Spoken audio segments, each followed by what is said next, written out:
crisis, for instance, the regional organizations can play a very important role. Within the ASEAN +3 mechanism, this mechanism have been critical for our region when we deal with economic crisis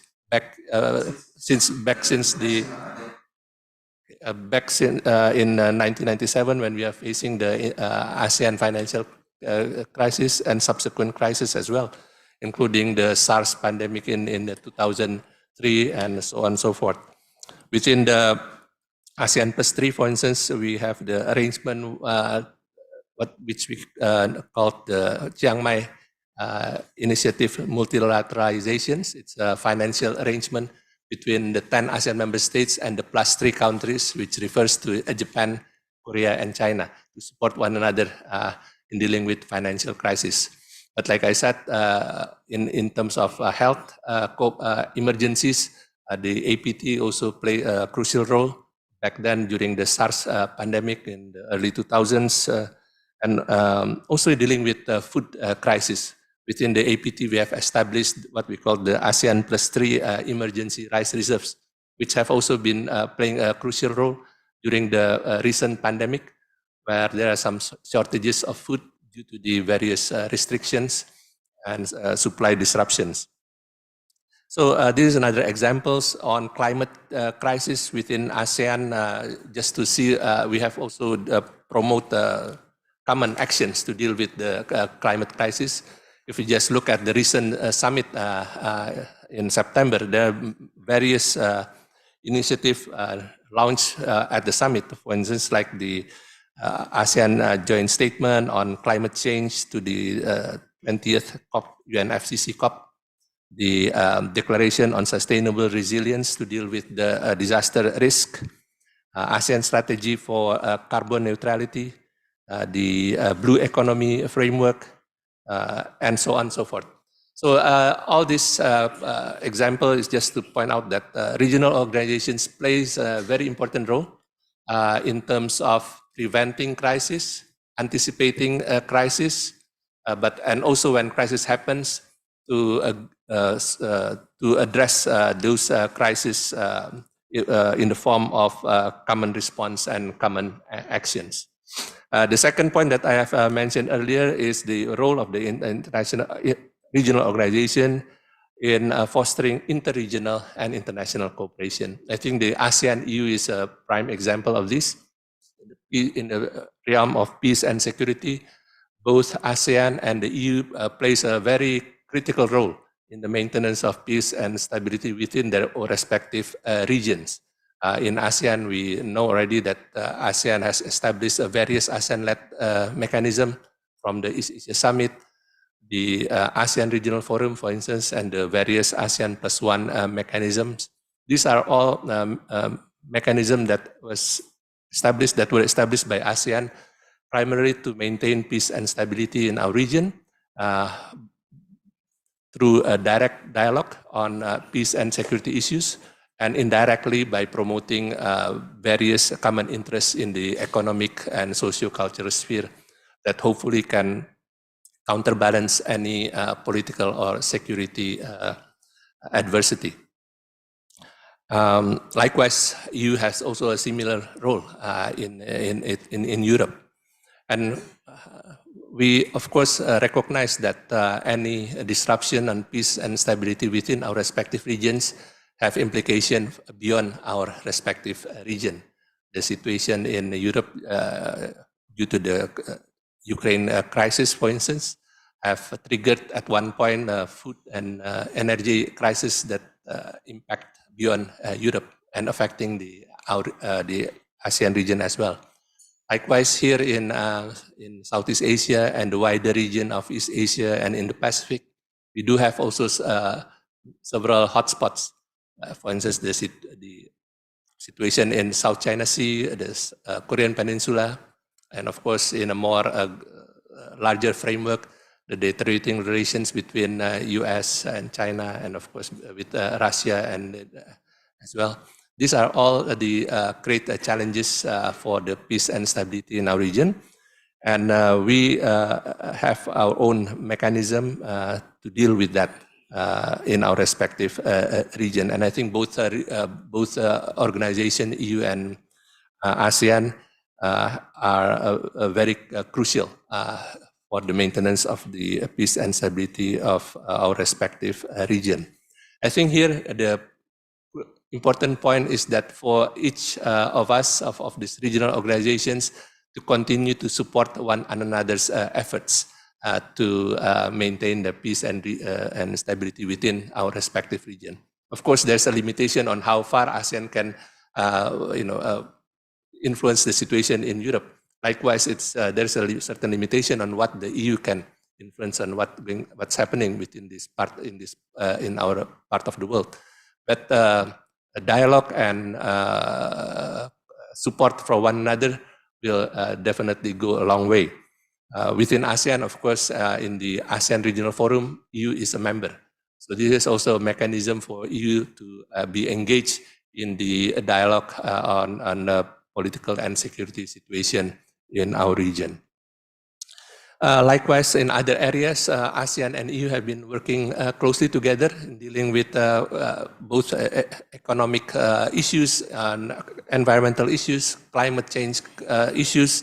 These are all issues that can become that are, of course, some of them has in fact reached a critical point, like in the climate change related issues. And here the ASEAN and EU also have been working together very closely. And we really thank the support from the EU for ASEAN's efforts in addressing challenges emanating from climate change and our efforts to contribute to address the climate change issues, including, for instance, on energy transitions as well. So these are just some examples. I think we are doing quite well, but definitely there are many rooms for improvement. And I think the subsequent panel can look into more detail about those areas that I have mentioned earlier. But I will stop there. And again, thank you very much for your attention. Thank you, Your Excellency, for your keynote speech on pressing issues. Next, it is our honor to introduce our next keynote speaker, Ms. Serap Güler, MDB.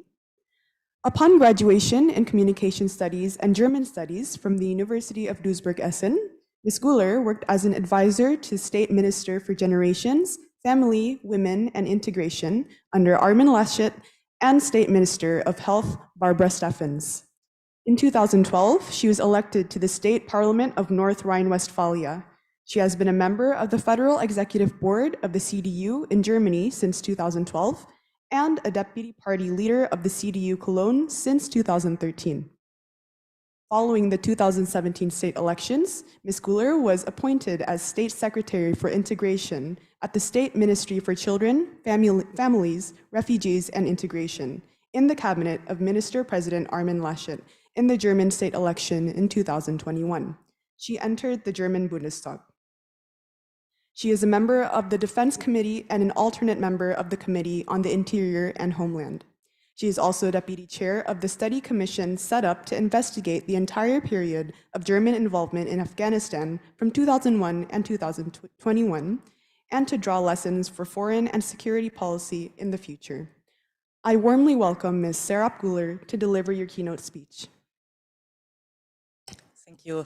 First of all, let me say thank you to the KAS-CSIS and to the Konrad-Adenauer Foundation for this conference and for the opportunity to take part in this conference and also for the opportunity to get an exchange with you. Thank you. I'm truly honored to stand before you today to give a short input on three significant and interconnected topics that are of paramount importance for both our countries in today's world. The German and European security policy perspective on Asia, the German government's China strategy, and the deepening relations between Indonesia and Germany. Let me begin by shedding light on the German perspective on Asia regarding security. In a globalized world, security is not bound by geographical borders. What happens in Asia has far-reaching implications for Europe and the rest of the world. Globalization works the other way around as well. So, what happens in Europe has profound effects on the world, as the Russian war against Ukraine shows us once again. It has economic effects that, added to those of the COVID pandemic, triggered inflation and a negative outlook for the world's economy. Let's focus on Asia for the moment, though. Germany, as a member of the European Union, is committed to enhancing our presence and cooperation in this region, especially Southeast Asia. Asia is a dynamic and diverse continent that plays an important role in shaping the international landscape. We firmly believe in a rules-based international order and support the peaceful resolution of conflicts, adherence to the international law, and the promotion of human rights. The importance of the Indo-Pacific region for Germany was underscored when the Bundeswehr sent its frigate Bayern on an 8-month-long tour through the region. It was the first time a German warship was in the area, and after driving more than 43,000 miles and taking part in 30 Navy exercises, the mission was also a diplomatic success. Spending this long in the region also showed our support of our partners here and our common approach to ensuring the rule of law and open sea lanes against whoever may threaten them. This brings me to the German perspective of China, a country that does not always respect international law and international borders. This summer, in addition to its first ever national security strategy, the German government also published a China strategy. In it, the government acknowledged China's prominence on the world stage and the need for a multifaceted approach to the German-Chinese relationship. Germany, as does the European Union, views China as a significant partner, a competitor, and a systemic rival all at the same time. This means Germany recognizes the importance of a constructive and critical partnership while also addressing differences through negotiation and ensuring a level playing field for our businesses. Our engagement with China is guided by principles of fairness, transparency, and respect for international norms. I know that these are values Indonesia also believes by. Our two nations have a long history of cooperation and friendship, and we are committed to further deepening these ties. Indonesia is not a pivotal nation in Southeast Asia, but a global player, and we highly value this partnership. In a way, Germany and Indonesia play a similar role in their respective regions. While Germany is the most populous and economically strongest country in the European Union, so is Indonesia in the Association of Southeast Asian Nations. This means that we share a common responsibility. The parallel presidencies of the G7 and the G20 groups by Germany and Indonesia reflects that we are willing and able to take on this responsibility. I'm especially happy that Indonesia was a guest at the G7 summit in Elmau, Germany last year. Our cooperation extends across various sectors, including trade, investment, and cultural exchange. We are proud to be Indonesia's largest trading partner in Europe. This collaboration stands as a testament to our shared commitment to open markets and economic growth.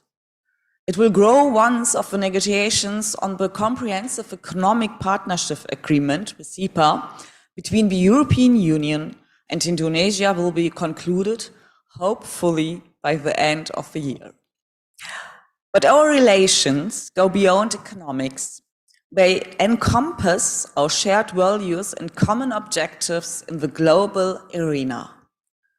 As we navigate the complex and interconnected challenges of the 21st century, it is clear that no single nation can address them alone.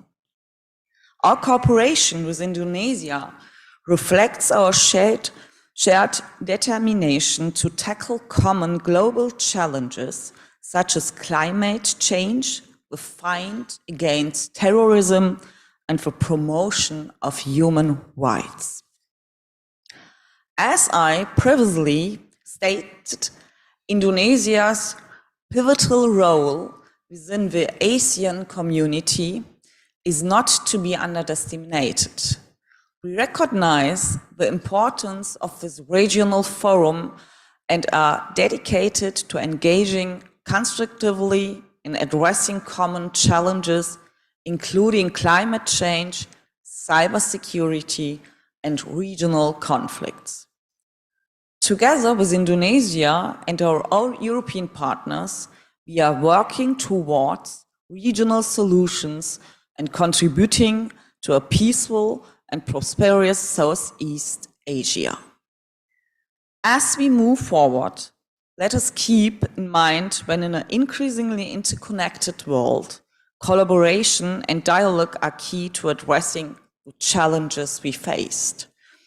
Together, we can work towards a more stable, prosperous, and peaceful world. The energy transition of both our countries is another important task in which we can and have to work together, because it is a challenge that transcends borders and continents. I look forward to the continued growth of our relationship with Indonesia and to addressing the global issues that bind us all. That's why I'd like to take this opportunity to thank CSIS and the Konrad-Adenauer Foundation for promoting dialogue between Germany and Indonesia on a strategic level. I'm looking forward to today's discussions and thank you for your attention.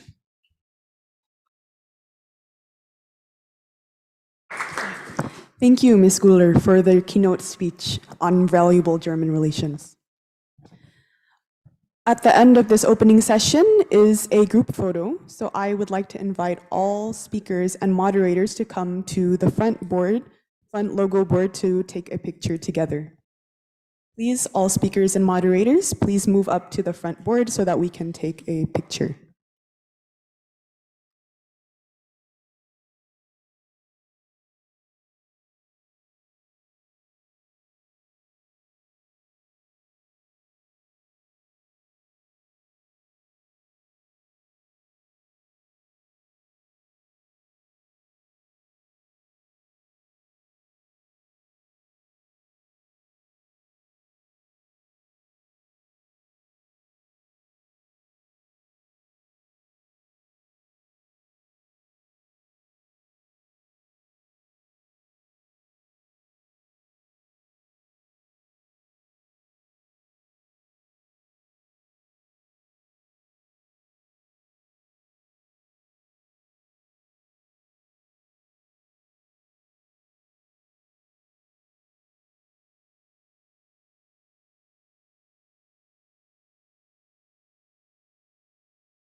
Thank you for your participation in the group photo.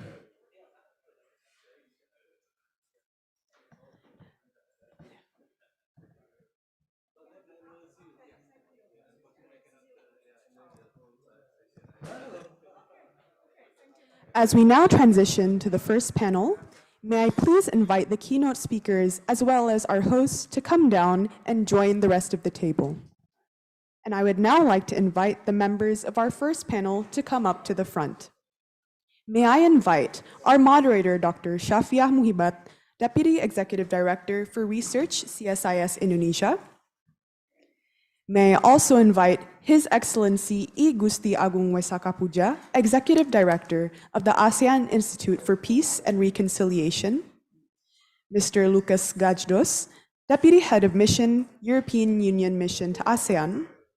Dr. Lina Alexandra, Head of Department of International Relations, CSIS Indonesia, and Dr. Zsuzsa Ferenczy, Assistant Professor at the National Donghua University, Taiwan. As we transition, allow me to provide a small technical briefing on today's event. Today's event follows the format of panel sessions between a set of distinguished speakers chaired by a moderator. Following the presentations by each of the speakers, we will also have a question and answer session. Please save some of your questions and distribute them along the topics that we have today. Another kind reminder that you may enjoy refreshments parallel with the panel. Please feel free to enjoy whenever you'd like.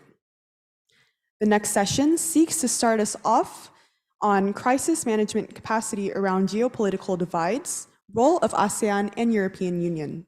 To chair the session, may I invite Dr. Shafiah Muhibat, Deputy Executive Director for Research, CSIS Indonesia, to the stage. Dr. Muhibat, the time is yours. Thank you so much, Nadia. Distinguished guests, ladies and gentlemen, a very good morning. It's an honor for me to moderate the very first session of our series of panels today. The first session, as always, seeks to start off, triggering further discussions throughout the day. And the title of this first panel is the Crisis Management Capacity Around Geopolitical Divides, Role of ASEAN and European Union. So throughout the opening remarks today, and then also the keynote speeches, we heard some ideas about the role of what ASEAN and European Union can do in times of geopolitical divides and geopolitical competition. We touched briefly on the Indo-Pacific as well. And it's always been a bit of argument to what extent can regional organizations actually play a role in at least minimizing the negative impacts of geopolitical competition, because so far it seems like states have had to fend from themselves, create their own individual policies, seeking to survive in the times of crisis and in times of conflict. So I think this is a very interesting session to start off our conference for today. And for that, we're privileged to have 4 very distinguished speakers to give us their insights about the topic to be discussed today. The first one is Ambassador I Gusti Agung Wesaka Puja. Good morning, Pak Puja, Executive Director of the ASEAN Institute for Peace and Reconciliation. Second speaker is Mr. Lukas Gajdos. Thank you. Deputy Head of Mission, European Union Mission to ASEAN. Third speaker is my colleague, Dr. Lina Alexandra, Head of Department of International Relations of CSIS. And last but not least is Dr. Zsuzsa Ferenczy. I hope I got that right as well. Thank you. Assistant Professor of the National Donghua University based in Taipei. So let's start off our discussion. I would like to ask Pak Puja to begin his remarks, please, Pak. Vielen Dank, Frau Moderator. Guten Morgen. I think it's better for me to speak in English instead of German. Excellencies, both chapter. Good morning to everybody. Guten Morgen. I'm very honored for the generous invitation from the CSIS to to join this dialogue this morning. Certainly, I'm very pleased to meet again my good friend, Jose Rizal.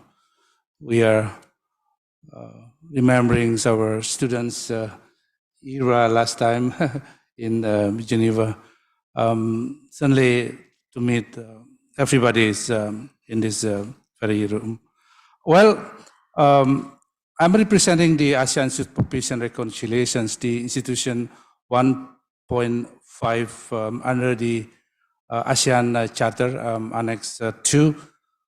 Certainly, with these positions, I have a bit more liberty to express my mind and in accordance with this topic today.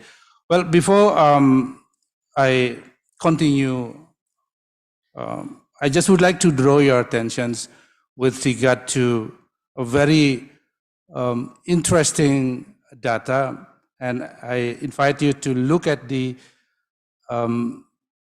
State of Southeast Asia 2023 on survey report conducted by the ASIAS. There are two data actually, and based on two questions. What are the top three challenges facing by Southeast Asia? So the top three challenges from the questionnaires from the ASEAN community. The first one is unemployment and economic recessions. The second one is climate change, and the last one is, this is also very interesting, is increased military tensions arising from potential flashpoints. So if you look at this data 2023, there is a very significant increase of the worry, of the concern of the ASEAN community. Because if you look at the same data on 2022, especially on the increased military tensions, the percentage of the top three challenges faced by Southeast Asia from the community increased from 35.6 to 41.9%. This is very significant concern of the ASEAN community. And the second data, if you look at also the top three concerns about ASEAN, especially the research conducted this year, 2023, the first one is ASEAN is slow and ineffective, and cannot cope with fluid political and economic development becoming irrelevant in the new world order. This percentage very, very high, 81.6%. And the second concern is ASEAN becoming an arena of major power competition, and its member states may become major power proxies. This is also very, very high concern, 73%. And the last concerns, those top three, is ASEAN is becoming increasingly disunited. So the data, the percentage is 60.7%. Those three concerns actually very much and significantly increased from the research in 2022, the same concerns. For example, on the image that ASEAN is slow and ineffective, increased from 70.1% into 62.6%, more than 10%. The concern number two, ASEAN becoming an arena of major power competitions, increasing from 61.5% to 73%. And the last concern, ASEAN is becoming increasingly disunited. Those concerns very, very significantly increased from 48.2% to 60.7%. So if you look at those simple data, actually, this reflect actually what is the trends and reality check captured the prevailing and the current geopolitical structure in Southeast Asia. That's why when we look at the outcomes of the summit last September, in particular paragraph 25 of the ASEAN chairman statements with regard to the decision-making process made by the ASEAN coordinating councils. It's quite encouraging actually how ASEAN trying to deal with this crisis in making a special decision-making process, which in the past always with a very strong mantra, consensus. So with this, I look at again how the discussions on this very issue transpired during the previous gathering and previous views reflected by so many experts. And this is the prelude actually of my presentations. As ASEAN, we consider as a heart of regional dynamics.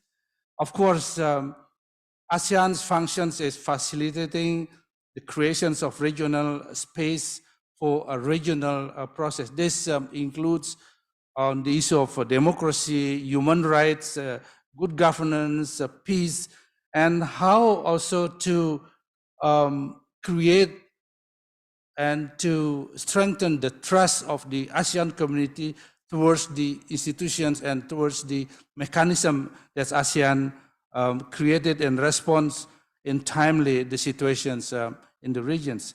Also, ASEAN should be seen as a not pawn of a new cold order.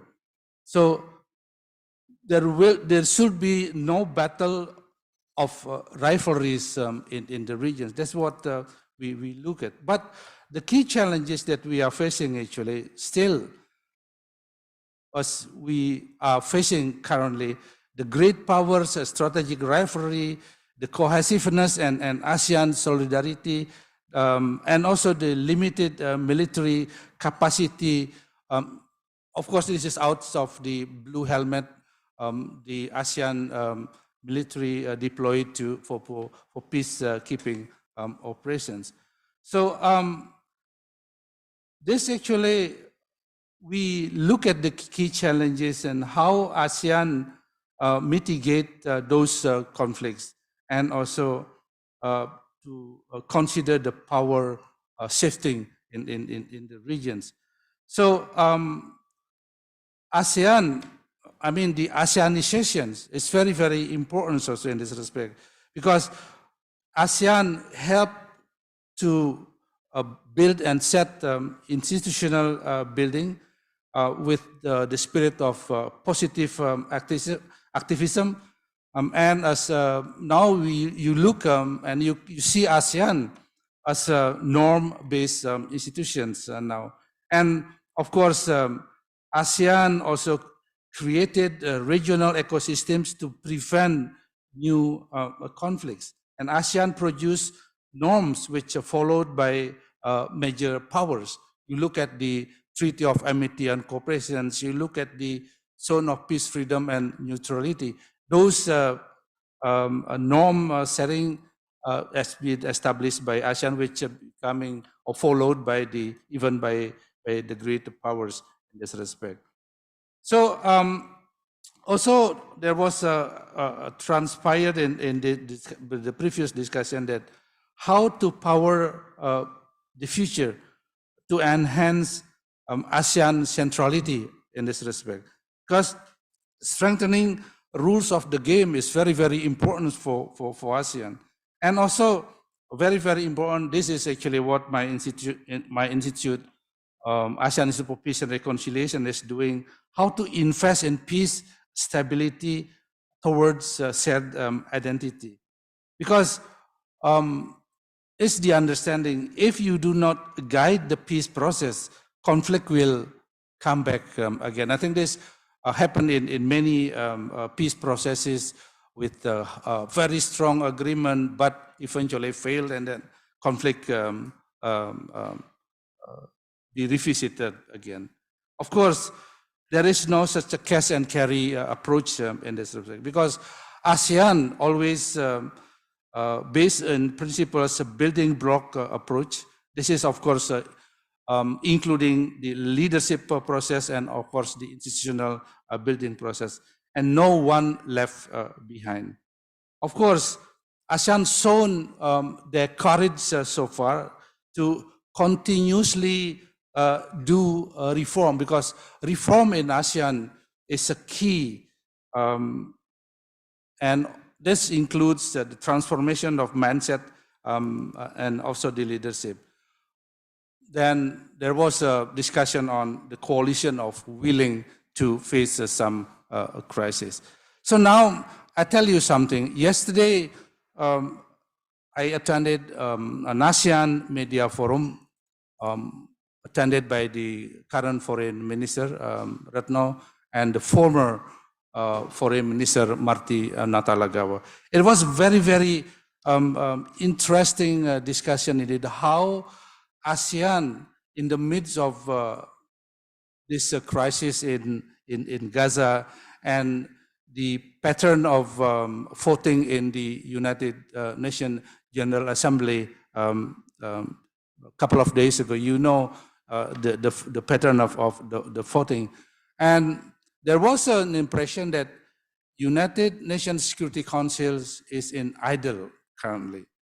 Let's look at the pattern of the voting. However, ASEAN, even though a bit late in producing statements of the foreign ministers, but at least ASEAN managed to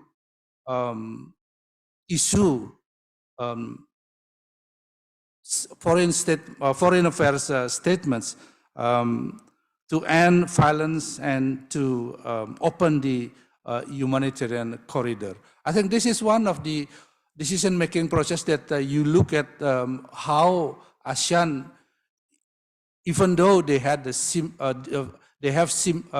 different position on this very issue. You look at from the national statements of each of ASEAN countries, but at least they found a common denominator and to be translated into foreign ministers' statements. Of course, the current situations, what we see in Gaza, in Ukraine, it's considered as a perfect storm of geopolitical dynamics currently. So there was also questions, the ASEAN relevance, the discussions on the ASEAN relevance. Of course, if you look at the relevance of ASEAN, how ASEAN becoming more important. This is not about the ASEAN is being seen as an importance in building trust by our dialogue partners, but also the most important is building trust within our community. So that's actually the ASEAN is building up until now on, because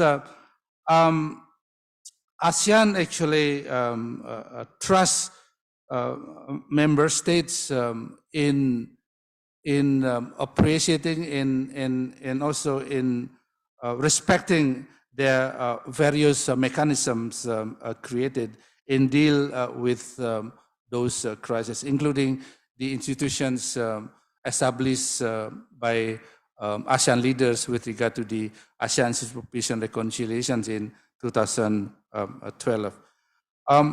Also, the ASEAN relevance, not only for the current situations, but you look at the ASEAN relevance 20 years or 30 years from now on.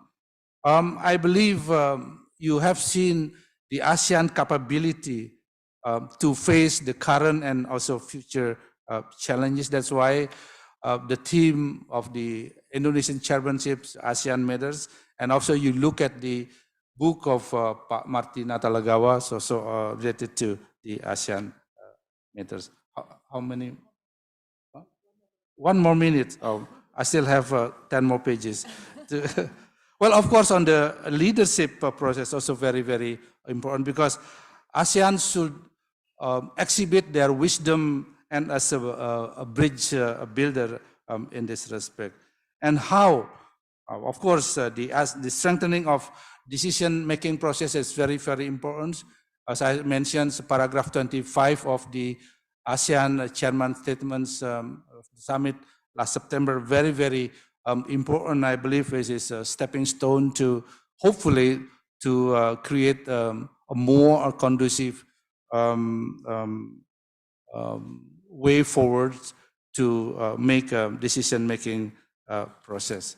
So I just would like to jump in to one conclusion that I wish to make, and then we can have a discussions. I think ASEAN should make a bold actions. This is the time, I believe, to take the bull by the horns. Of course, to make a balancing between democracy, human rights, and peace in this respect.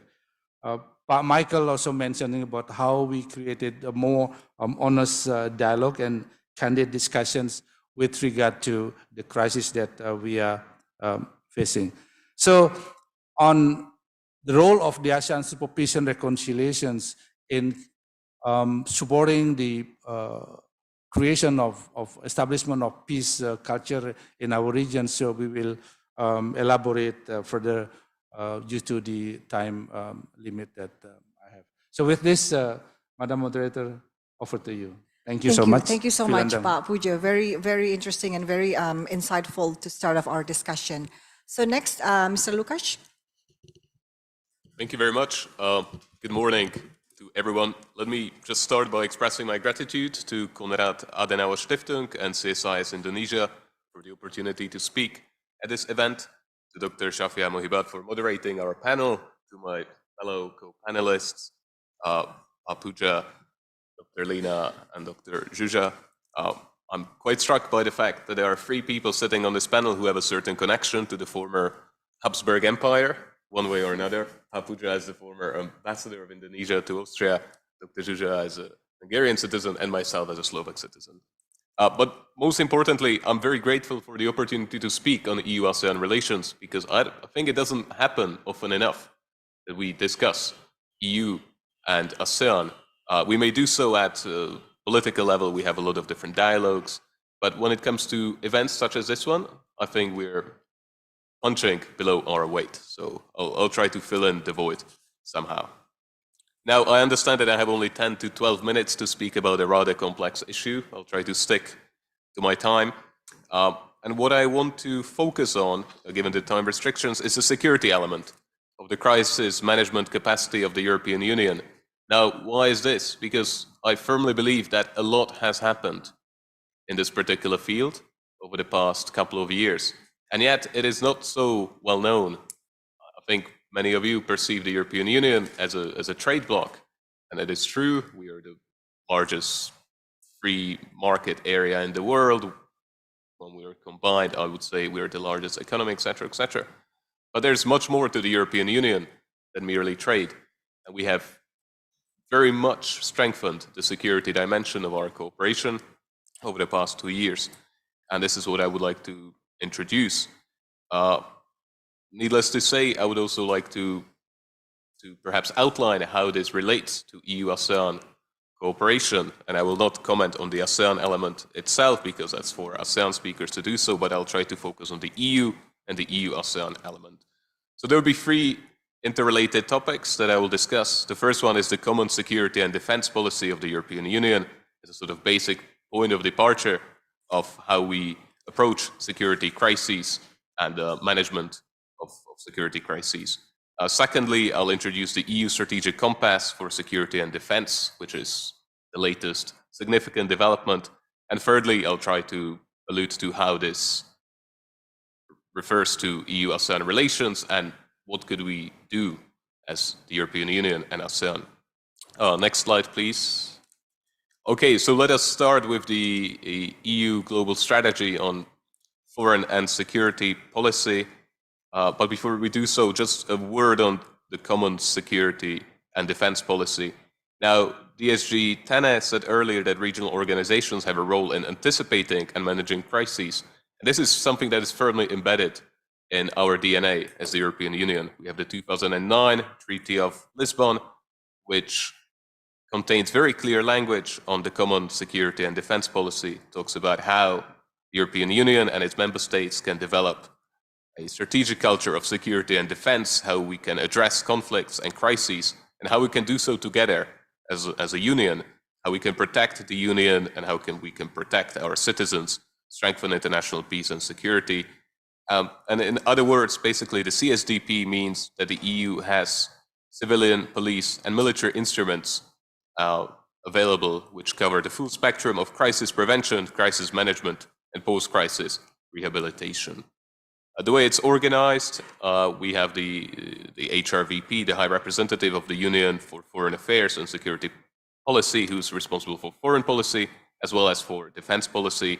He chairs the Foreign Affairs Council of Defense Ministers, which is the main decision-making body. He's in charge of presenting CSDP proposals to member states, but any decision on the common security and defense policy is made by the European Council and the Council of the European Union, and it has to be unanimous, so everyone has to agree. What is really at heart of our approach is multilateralism. It's at the core of what the European Union does externally. We open the CSDP framework, our missions and operations to our partners. All that's needed to be done is a framework participation agreement to be signed. Vietnam, as one ASEAN member state, has done that. And we're committed to deeper coordination and cooperation within various multilateral frameworks, which includes ASEAN, something I will discuss later on. Evolution, we go back to the EU Global Strategy on Foreign and Security Policy, which you can see on your screen.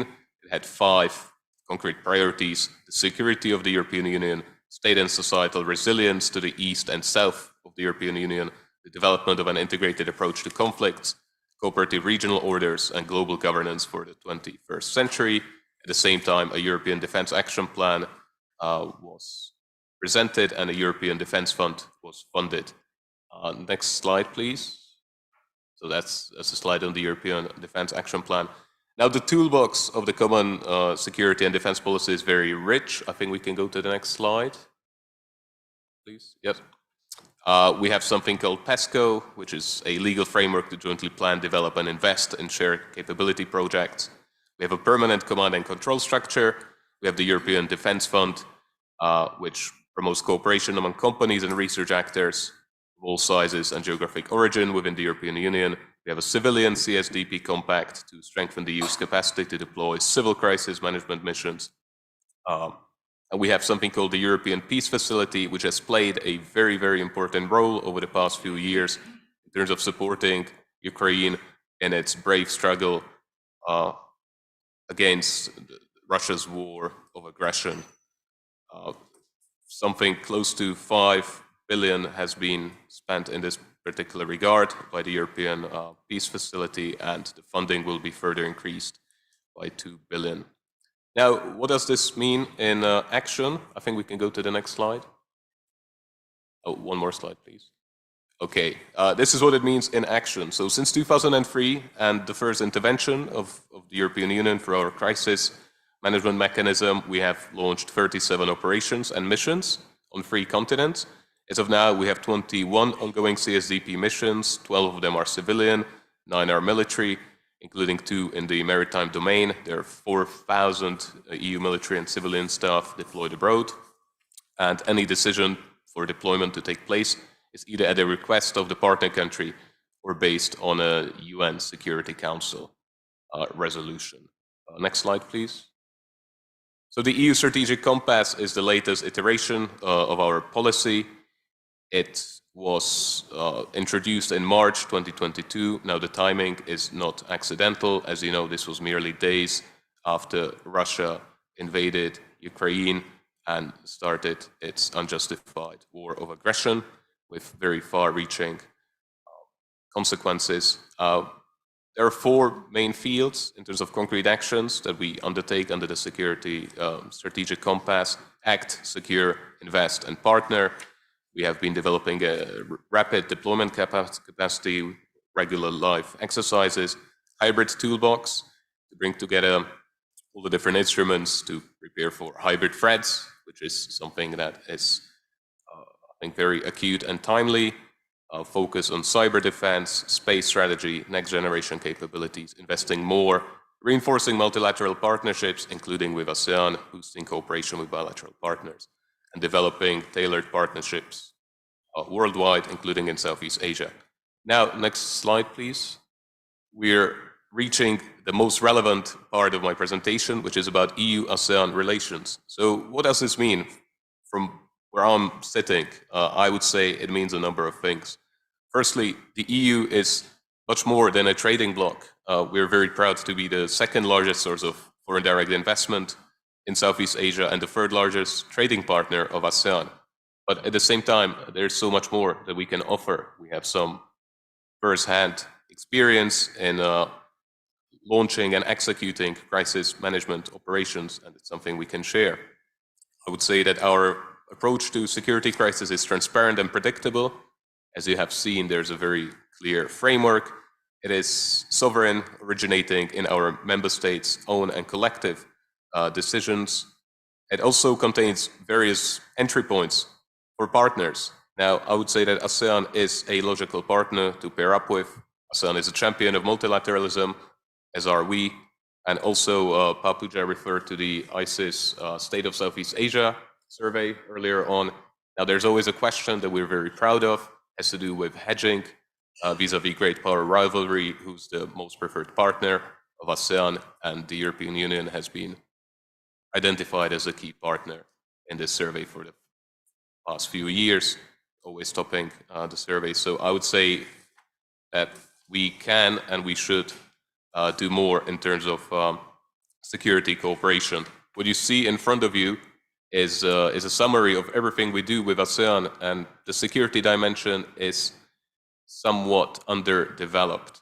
So how can we strengthen our security cooperation? I would say there are 4 different things to do. Firstly, I've already mentioned these framework participation agreements. We welcome more ASEAN member states to sign them, to follow the example of Vietnam. This would enable you to participate directly in our crisis management missions. Secondly, of course, the ASEAN Regional Forum has been mentioned on a number of occasions. We are an active participant in the ASEAN Regional Forum. We value this particular format greatly. We just co-chaired the workstream on counterterrorism and transnational crime, and it really is a natural framework for cooperation with so many different and relevant work streams. Now, in terms of our future ambitions, ADMM+, we have 2 outstanding requests for observerships of ADMM+ expert working groups. One is on peacekeeping operations, and the other one is on humanitarian assistance and disaster relief. We have ample experience with both, and I think it will be a great chance for us to exchange experience. Secondly, and as per the EU Indo-Pacific strategy, we want to play a stronger role in the ASEAN security architecture and participate in ADMM+ structures and the East Asia Summit. So that's where we are in terms of our ambitions. But just to talk very concretely, possible points of departure, we have the EU-ASEAN Plan of Action 2023-2027. There are different parts on mediation, reconciliation, confidence building, terrorism, transnational crime, maritime cooperation, WPS, YPS, cybersecurity.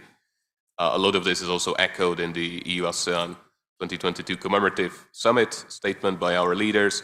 We have projects in place, SIWA, enhancing security in and with Asia, Primario 2, which is on maritime domain awareness. And last but not least, we have Colonel Sylvain Louvet, who's also present in this room, our military advisor, who takes care of deepening cooperation in the security realm with Indonesia, as well as with ASEAN. So I would say we have a good, solid framework in place. Now, reaching my conclusion, I hope that I managed to follow some of the guiding questions of this panel, and there were 3. Firstly, I hope that I managed to show that the EU has succeeded in defining its own security priorities and strategies in a sovereign manner. It comes with a very robust framework for managing prospects and consequences of conflicts, and does so in a manner that strengthens multilateralism and allows for wider cooperation with partners who are interested in joining us. Now, it doesn't mean that we insist on other regional organizations in terms of just copying our own approach, but we think that there are many opportunities for exchanges of experiences and lessons learned from complex crisis management operations worldwide, including with ASEAN. And just one last point, triggered by what Puja said earlier.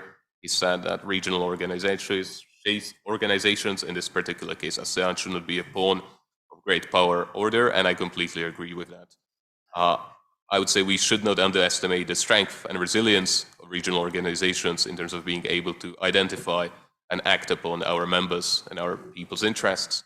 If you look at the EU and ASEAN, we're the two most successful examples of regional integration, and I think this is our ability to deliver on peace and prosperity, which has made us so successful and which in turn makes our strategic partnership so important and meaningful. Thank you for your attention. Thank you so much, Lukas. Moving on, I think shifting back the focus on ASEAN. I have my colleague Lina, please. Thank you, Fifi. First of all, of course, I'm really thankful and very grateful to be in this distinguished panel this morning, and thanks for the opportunity to speak. I think after listening to distinguished panelists, and especially Pak Puja, thank you for highlighting, I think, some of the results from the ICR survey, just to, trigger and intrigue us actually in the discussion this morning. So definitely, I think the issue of, the increasing military tension from the regional flashpoints and a lot of issues surrounding the ASEAN capacities, this is something that should be within our focus to discuss with this morning. So just to keep up with the time, and I think the main purpose of having the event today is really to have discussion and then the brainstorming among ourselves about what the DSG Tene mentioned about not only talking about what should be done, but what can actually be done by the two regional institutions. So just to stick with the questions, first, of course, how to assess the role of regional organizations in managing the geopolitical crisis and great powers rivalry, and later on to discuss about what sort of mechanisms and capacities should regional organizations have to address this particular challenge. Just to share a bit, I think many of the previous speakers already highlighted, but first probably we want to start with how countries here in the region look at the geopolitical divides and impact on the region. I think to some extent, certainly we all agree that this is no longer, like the US, China, the great powers issue is no longer simply competition, but it's really a rivalry here that we are facing.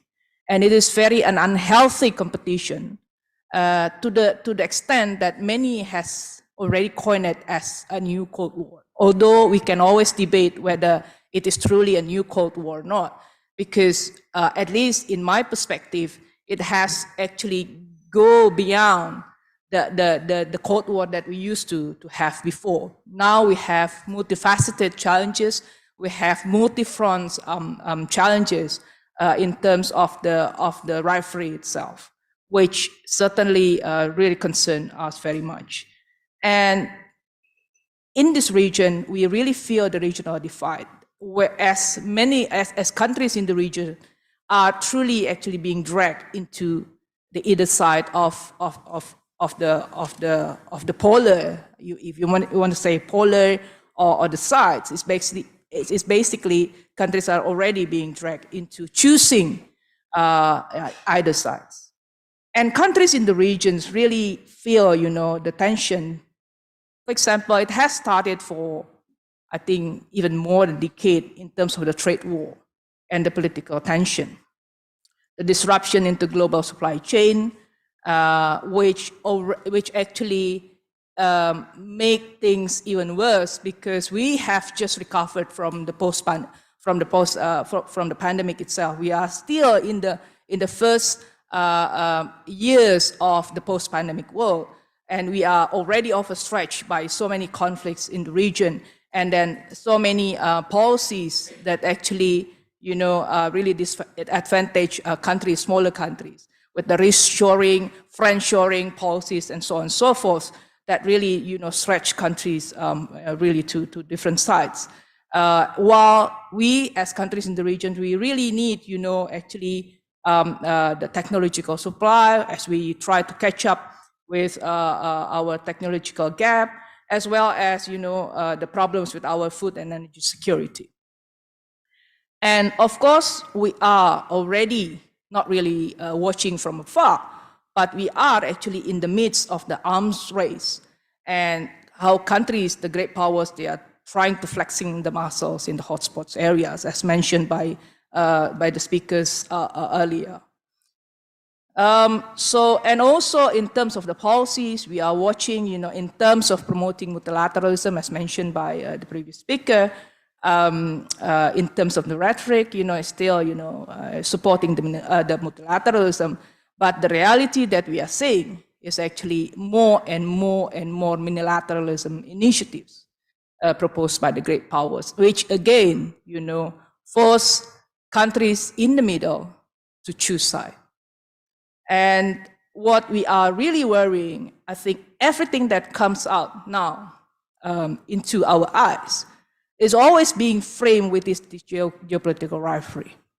The Hamas-Israel conflict, for example, the war, has already started, that we started already to feel it within, again, this geopolitical rivalry within the US and China.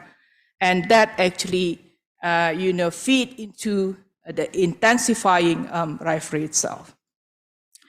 What can regional organizations do to manage with the impact?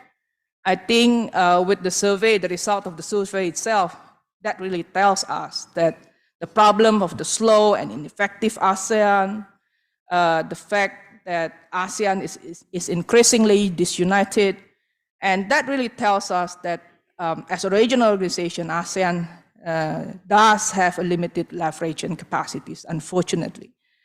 And then it is clear that as ASEAN member states struggle with their own domestic problems, and in terms of their preferences, their affiliation with the great powers, they are really, really disunited. And this is really a great challenge for ASEAN.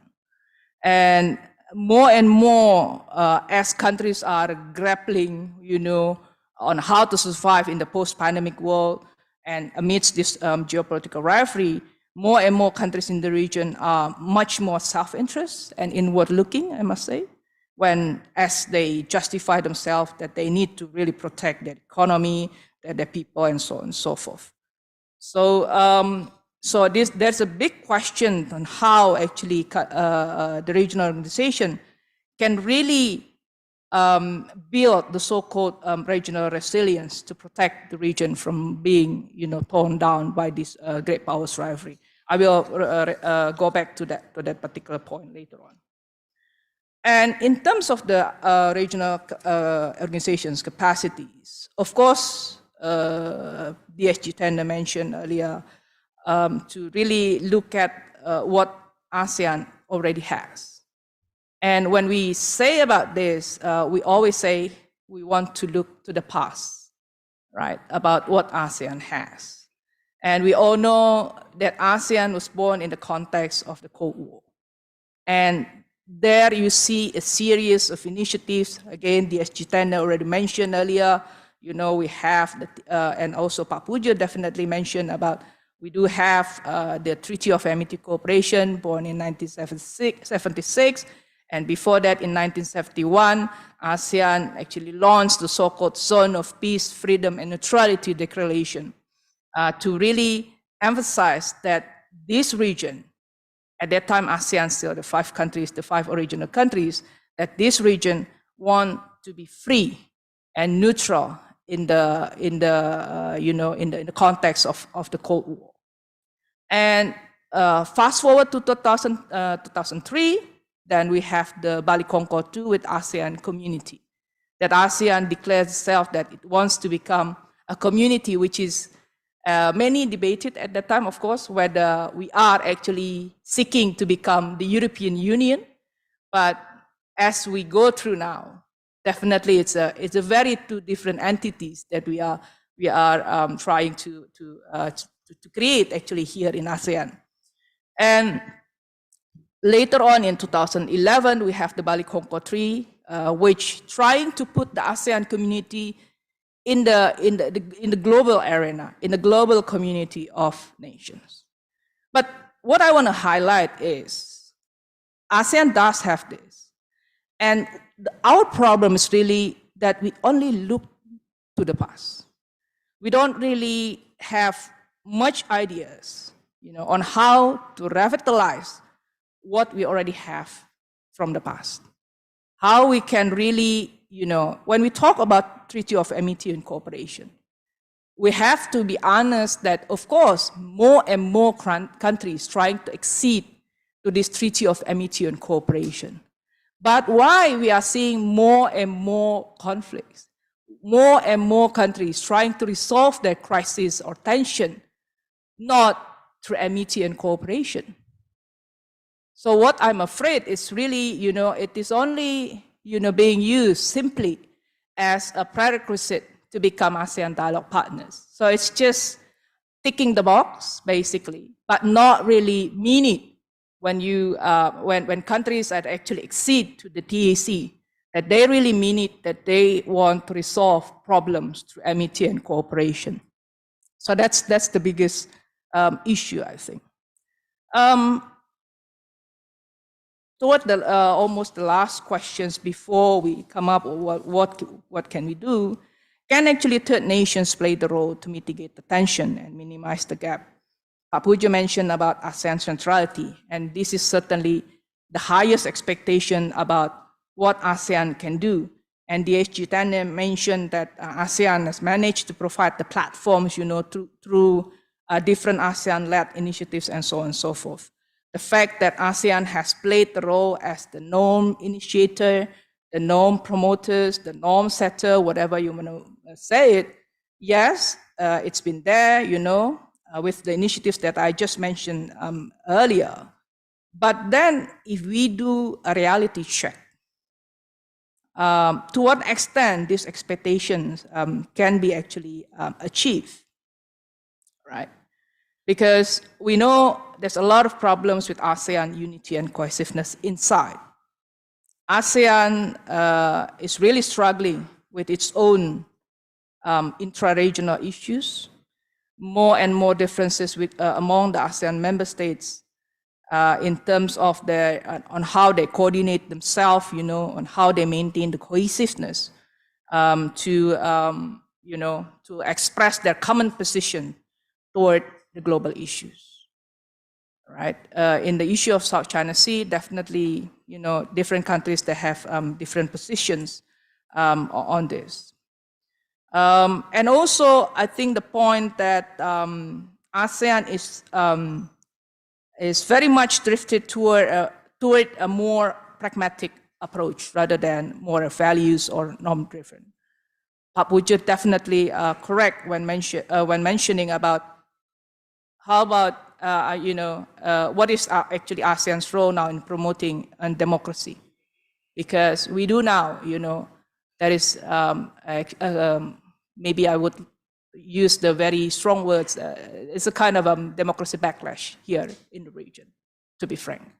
How actually the regional organization comprised of member states that, in terms of values, we want to promote democracy, but we ourselves internally, we don't really actually move toward, sustaining democracy within our own country. About what can be done, of course, the first thing is the main important point on how we can mitigate the tension, the role in terms of the role of regional organization, and how we can expand the capacity of doing the crisis management. Of course, it's how ASEAN can really move forward toward rejuvenating the existing ASEAN-led multilateral platforms. It is certainly not easy. I think previous speakers also mentioned about this Asia Summit. but I think the main point is really how to bring East Asia Summit. And this might goes down first to the original idea before we proceed to the ASEAN Summit, which is the ASEAN +3 even, to really come together and discuss the hardcore and sensitive issues rather than, trying just to pick up the low-hanging fruits over and over again and making the platform itself losing its meaning. Because we do have now facing the real issues here, right? The implication, the impact from the great powers rivalry. And then when we are talking about ASEAN Regional Forum, to be frank, right? Here we in the region, it's really, really hopeless toward the ASEAN Regional Forum. We don't know where it is actually going to. Yes, it is the largest platform that ASEAN has so far, but in terms of the direction, we are not too sure where it is actually heading to. Why I'm saying this? Because it has not moved from the confidence building measures toward the next stage of ARF, right? Even now we have less confidence among ourselves, let alone in terms of our relations with the great powers. And the area I think which is quite promising is the Indo-Pacific collaboration. And this is where the European countries, as well as the EU itself as an organization, can actually work together with ASEAN. But the homework is really among ASEAN itself on how we can really give meaning to the so-called ASEAN outlook on Indo-Pacific. Because for us, I think it's still very much a skeleton rather than the skeleton with the real meat inside on how we can actually implement the ASEAN outlook on Indo-Pacific. And to be frank, this is actually our criticism to the last ASEAN summit in terms on how we can start to implement AOIP. When we talk about in the Pacific Forum, sorry, I have 1 minute probably, yeah? In the Pacific Forum, we actually envision something that is much more substantive than just a conference, to be frank. And second point is on how we can revitalize the norms and principles. Probably we have to discuss about SOF1 2.0, and again about the ACI, I have talked a lot. Definitely, this should not only serve as the prerequisite for becoming ASEAN dialogue partner. We have to be much more substantive than that. Finally, for ASEAN, definitely, ASEAN has to develop its own resilience to be able to deal with its own problem. The rules of procedure for decision-making process is a good start, but ASEAN really need to be able to implement that in the future and currently within the context of Myanmar crisis.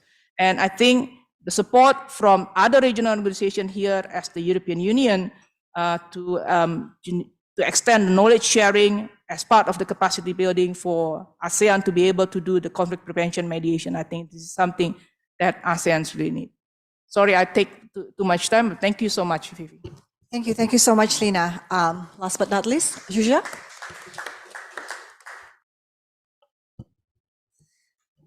Thank you, Shafia.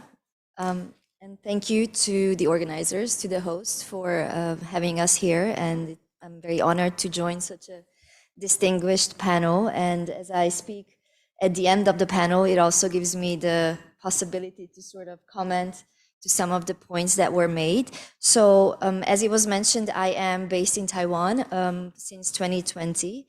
And what I would like to do today is to bring a bit of a European perspective, but from that perspective of where I see the world, in particular the Indo-Pacific.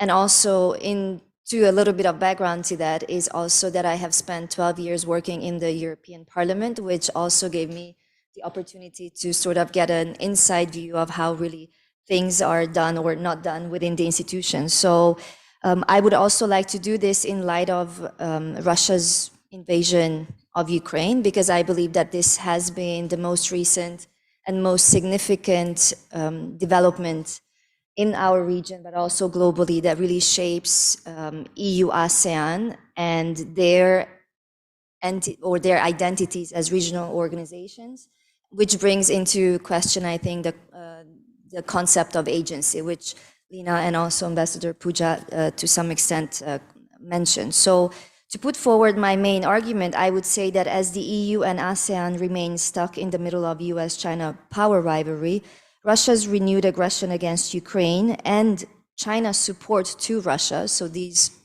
will be going together in pretty much in all the comments that I make on this issue.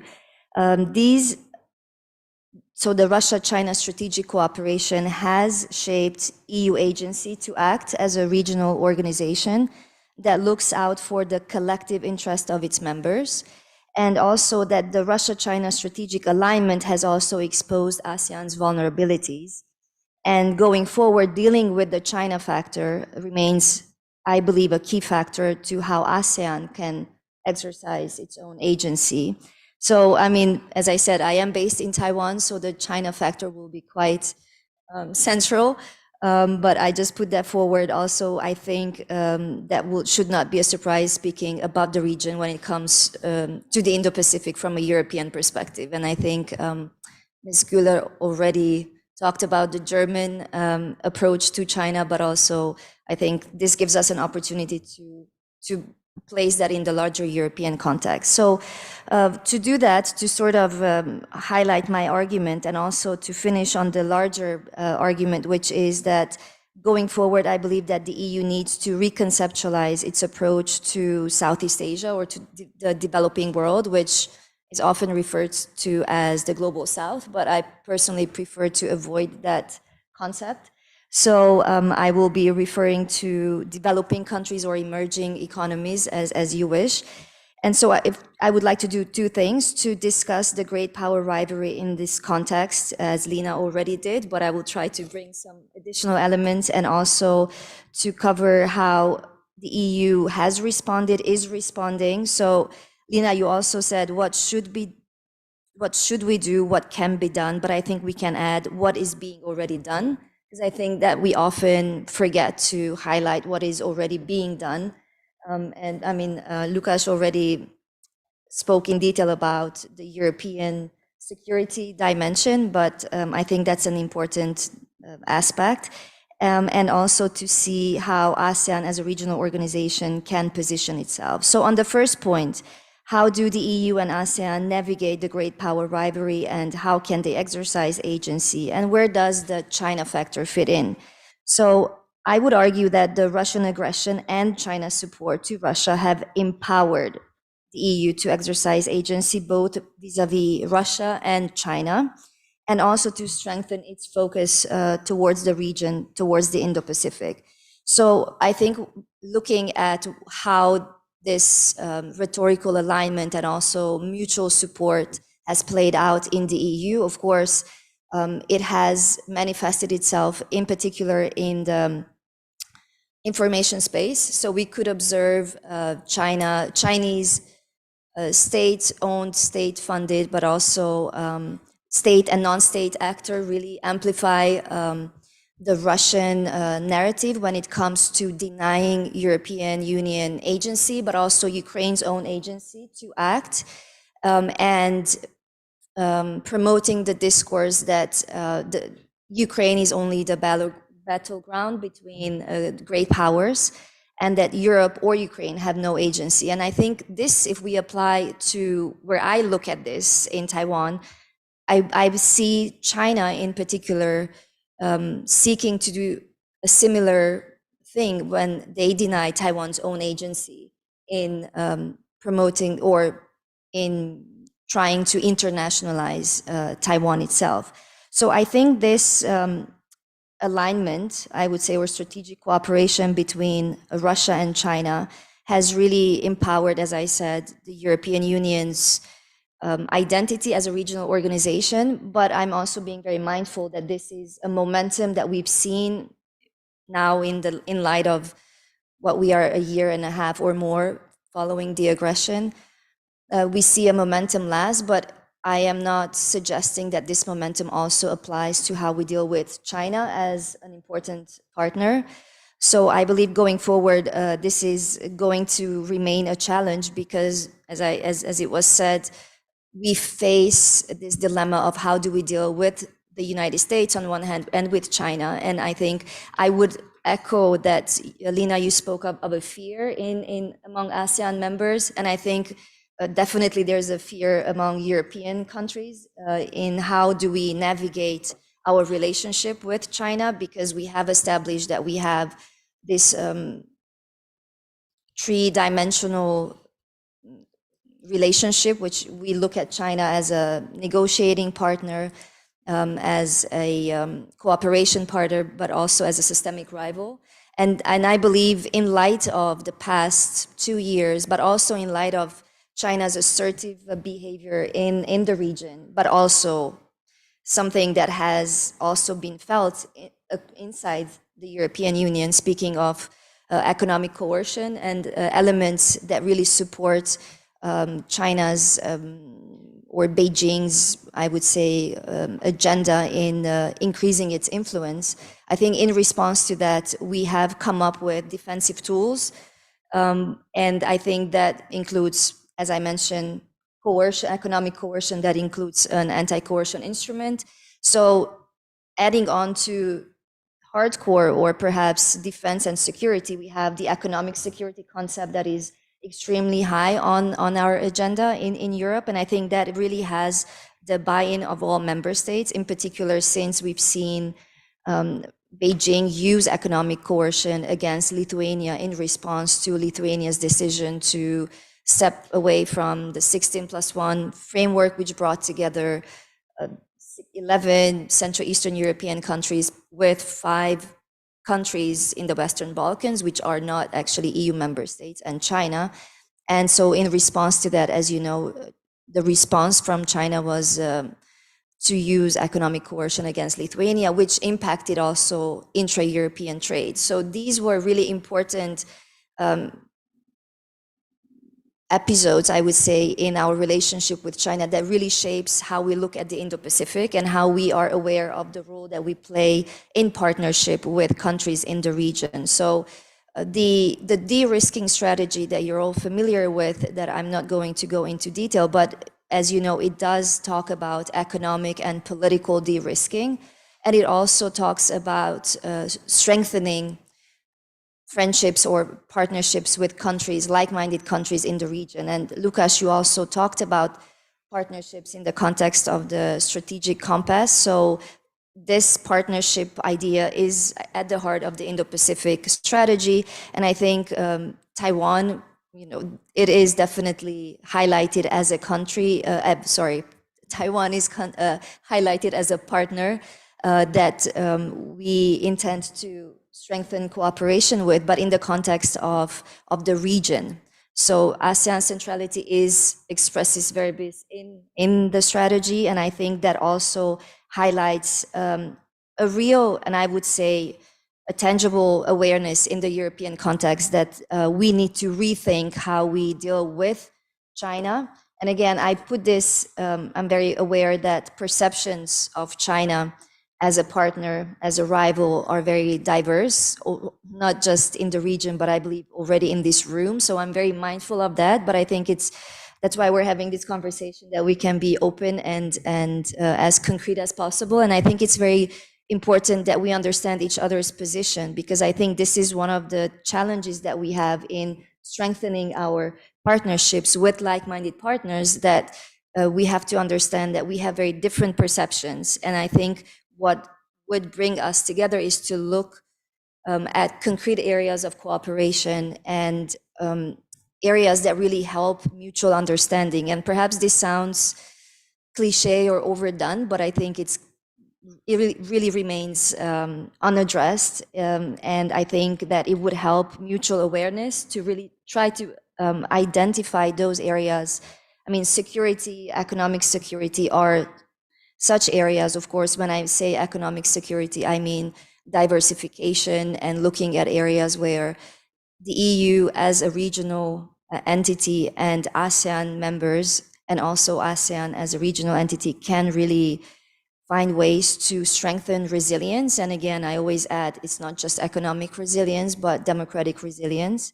And so because I spoke and I said that I would speak, in more detail about China, or China will be central to my points. I think I would link this also to how we understand perceptions. And I think in the European context, clearly, I think there is no discussion really that perceptions of China have deteriorated, but that does not mean that we would like to really fundamentally change our policy, but we are in a process of recalibrating and rebalancing the relationship. So when I say China as a partner, I think I also mean here Chinese influence. And we had last night a conversation about how we understand Chinese influence across Europe and how Chinese influence plays out in the region. And again, there we have very divergent views. But I think there is more and more an understanding that we need to be equipped, or better equipped, to protect our democracies and our open democracies from the kind of influence from regimes that have an alternative agenda that seeks to undermine global governance based on transparency, rule of law, and democracy. These are values that I believe are embraced by both sides. So I see there, and I'm coming to an end to conclude here, I see their potential in really partnering up. And this is one of the arguments I made at the beginning, that we need to reconceptualize how we look at each other. And I can only speak of how Europe looks at the region. And also, I don't speak for Europe. These are just obviously my personal opinions, but they are informed by my experience in both Asia and Europe. So I think the way we perceive the region, and I think the way we can address this issue in terms of influence, there is a lot that is already being done. I think Europe, in a way, is leading efforts in the European context, and I think in more on the international context, to really think or start this thinking process of how do we strengthen democratic resilience. And that goes to addressing threats that come, again, from regimes, state or non-state actors that seek to undermine the rules-based order. And I think no one in this room would, perhaps I'm too optimistic, or perhaps there are people in the room who would disagree with that, but I would say, and I would really urge that from the European perspective, we start looking at the region more as in the framework of a partnership. And this is happening in the context of the Indo-Pacific strategy, but perhaps in practice, this is not really yet taking shape. So we also mentioned the global gateway last night as a connectivity strategy. And again, I know that this is something that has been criticized, and rightly so, for the past few years since it was first put forward by the President of the Commission. I think we are slowly moving forward, but what this global strategy or global gateway strategy also seeks to do is to shift from development aid to strategic investment on the basis of partnership. So I think this is very important. Perhaps you can comment on that, perhaps you can complement some of those observations, but I think I will stop here so that we have more time for discussion. Thank you. Thank you. Thank you so much, Zsuzsa. I think we covered quite a broad range of issues here. You know, we talked about challenges in the region, the state of Indo-Pacific, the China factor, of course, you know, what ASEAN is doing, what the EU is doing, you know, concerns regarding ASEAN, and also, you know, to some degree, EU-ASEAN relations as well. So I'd like to open the floor for some questions. We don't have much time, I think about 15 minutes, but I think we can cover some issues, additional issues if you wish, or clarifications regarding some of the points made by the speakers. So if you have a question, please do let me know. Yes, I see one here. Let's take that one first. Could you introduce yourself so yes, that I can't see from afar, yeah. Good morning from Swiss Embassy in Jakarta. I have a questions to Ambassador Puja. Ambassador, you mentioned about the new way of ASEAN in decision making, which was adopted at the last ASEAN summit. Could you tell us a little bit more about this new mechanism, and what makes it different from the consensus-based decision-making, and what sort of mechanism it offers in terms of crisis? Thank you, Ambassador. Let me take a couple of more questions, if there are any. Please. If not, I'll let Pak Puja take that one first. Thank you so much for this question. I think this decision-making process made by the ASEAN Coordinating Councils, if you look at carefully paragraph 25 of the ASEAN chair statements, the summit, even though it's not a very, very detailed, but we consider this is something breakthrough, because this is departing from the past practices, which you mentioned is always based on consensus. I believe this trigger, because of the current circumstances that we are facing in our regions. Of course, we are talking about, I mean, the leaders also talking about the Myanmar case, and then the future case, possible case on the South China Sea, and other possible crisis that we may face, not only on the issue of particular conflict, but also the possible case on the non-traditional security issues which may face by the regions. Previously mentions about the climate change, climate security issues, cyber securities, migrations, etc. This is something in a time of crisis and need a quick decision-making process. However, certainly working group need to elaborate further how they should make and take actions on this particular very important decision-making process made by the ASEAN leaders. Thank you. Thank you, Pak Puja. More questions, please? Yes. Oh, hi. Sorry, I didn't.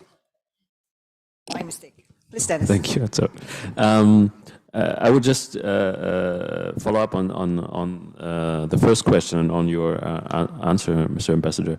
And I asked Lina, because you've been very critical about, or you've voiced your critical view on where ASEAN is heading and about the development right now. So what is your view on the reform process that is taking place right now? Is it going anywhere? Please, Lina. Tough one. Thank you. If I can add to the explanation from Ambassador Puja about the rules of procedures and to support the decision-making process, as far as I understand, actually this is there are two main problems that is being addressed under these rules of procedure. First, if there is a situation of serious breach to the clauses in the ASEAN Charter. Second is regarding the emergency situation that arises in the region that threatens the regional security. So compared to the elaboration in the ASEAN Charter, which does not specify what particular mechanism to deal with these particular issues, these rules of procedure actually trying to specify. Because if you look at the ASEAN Charter, it just directly, there's unclear process. And then if there's a problem, then it will be actually being pushed to the leaders. That they will have to, the leaders have to decide that whether they want to do a special summit, just like to deal with the crisis situation in Myanmar, or they just leave it like that, basically. So with these rules of procedure, the chair of the ACC, the ASEAN Coordinating Council, has to respond within 7 days, maximum 7 days, that they have to actually address this issue, or they can, the chair can actually decide whether they need more times, actually more than 7 days, to really respond to the issue before they actually refer it to the leaders. To address it in the special summit and so on and so forth. So they're trying to add another process where actually the situation can be responded immediately. So I think, as Pak Puja mentioned, this is actually a big progress within ASEAN. But again, there is still a lot of issues regarding the consensus, because when ASEAN mentioned about consensus, it is still very debatable whether it has to be the 10 still, or the problematic member state, that has become the core of the problem, is actually can be put aside. So the consensus is minus the problematic state.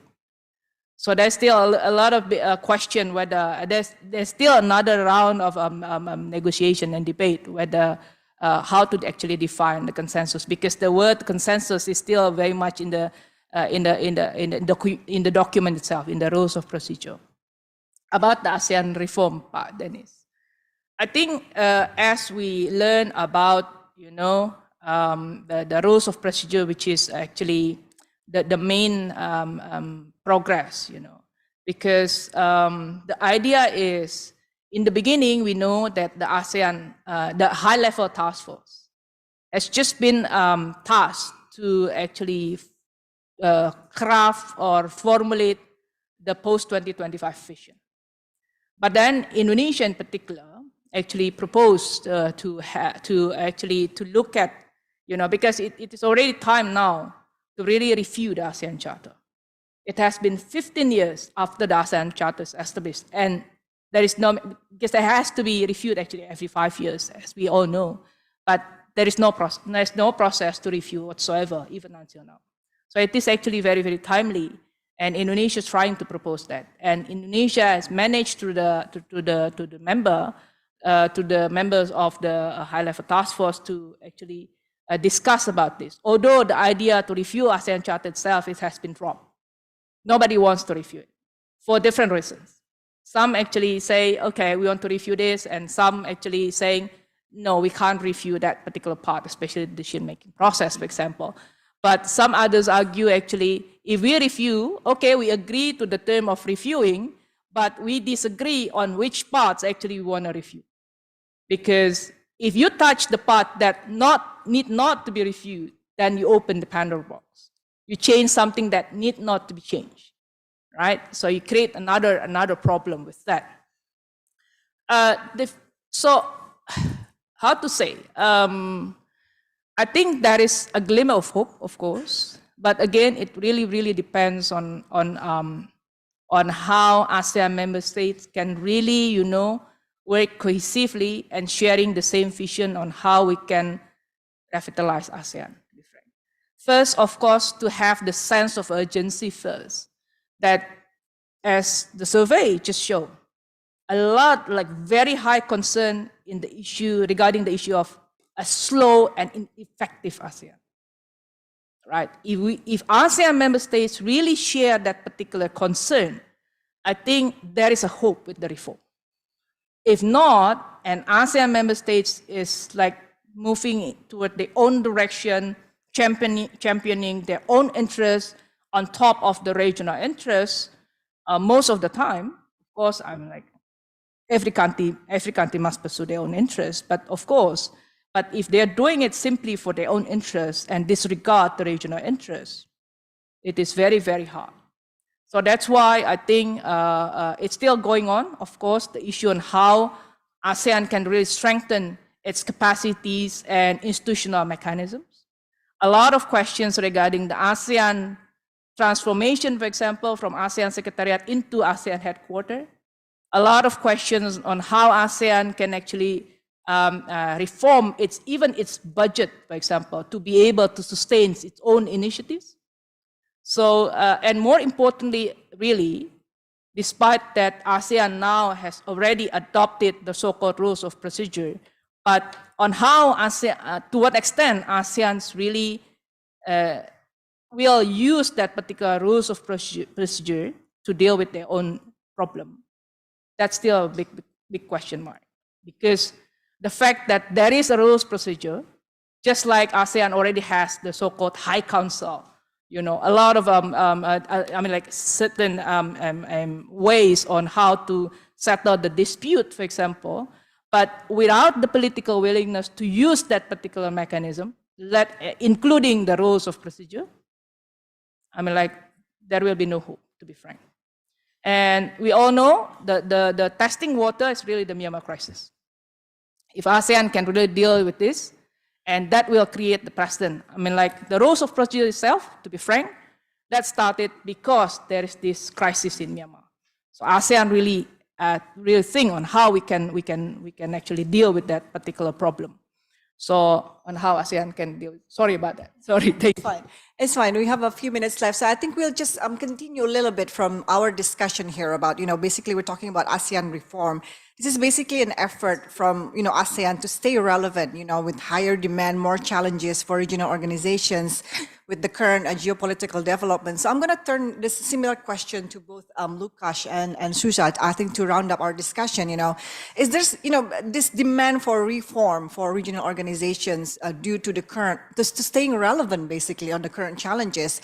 What are the sort of like similar developments going on in Europe at the moment? This demand to stay relevant, more criticisms towards the workings of regional organizations. Are there similar things going on in Europe, and what kind of sort of like developments is going on there? Lukas first. Okay, thank you.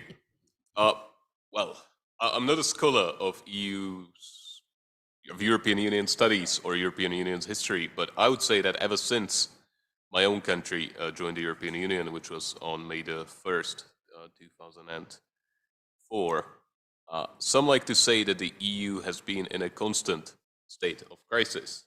So many different challenges, so many different waves of events sort of washing up on our shores and having a really serious effect on the European Union. So I remember when we joined the European Union, of course, there was a big discussion about the intervention in Iraq. The so-called new EU member states were very much for the intervention, and many of them participated in it. Some of the more established EU member states were against it and were rather vocal about it. So it's one case of how you can have a very clear-cut division within a regional organization on how to deal with a very serious event. And I mean, this is only the beginning. So many other events happened. We had the global financial crisis. Then we had the Eurozone crisis, when one of our member states and one of the members of the Eurozone was having very serious difficulties, financially speaking. And we keep going, throughout the past decade, everything that has happened. You just look at what has happened over the past 3 or 4 years. We had the global pandemic, and then, of course, an event which has been mentioned on so many occasions, Russia's unjustified and unprovoked war of aggression against Ukraine. And I would say that somehow European unity has been forged throughout these multiple crises and challenges. I think that we as the European Union and our member states and all of our different bodies have always been able to come together and see how can these events be addressed, how can we forge an ever stronger union. So you look at the pandemic, and for those of you who follow the European Union, you know that the European Union, by and large, has very little to do with health policy. And yet the European Union was able to take charge when it came to procuring vaccines, when it came to ensuring that not only European citizens were vaccinated, but that sufficient manufacturing capabilities were developed in the European Union, and that vaccines, COVID-19 vaccines, were shared worldwide. For every single vaccination administered within the European Union, one was exported worldwide, including to ASEAN. So I would say that, yes, crises put regional organizations under challenges, but I think the lesson learned by the European Union is that there is a chance that the regional organization in question will bounce back stronger. We have multiple examples of that. I hope this answers your question. Yes, well, I do agree with Lukas's points, and I think the question of how to stay relevant, that really brings in the global relevance for the EU. So that takes us to European foreign policy. And a lot of that, as you know, it is, I mean, European foreign policy, as common as it is still run by member states. So there is resistance to reform that, to answer exactly to your question. But there is a momentum in light of how we dealt with the Russian invasion of Ukraine. I think there is a momentum to be united, and I think we are learning to be able to use our collective weight more strategically.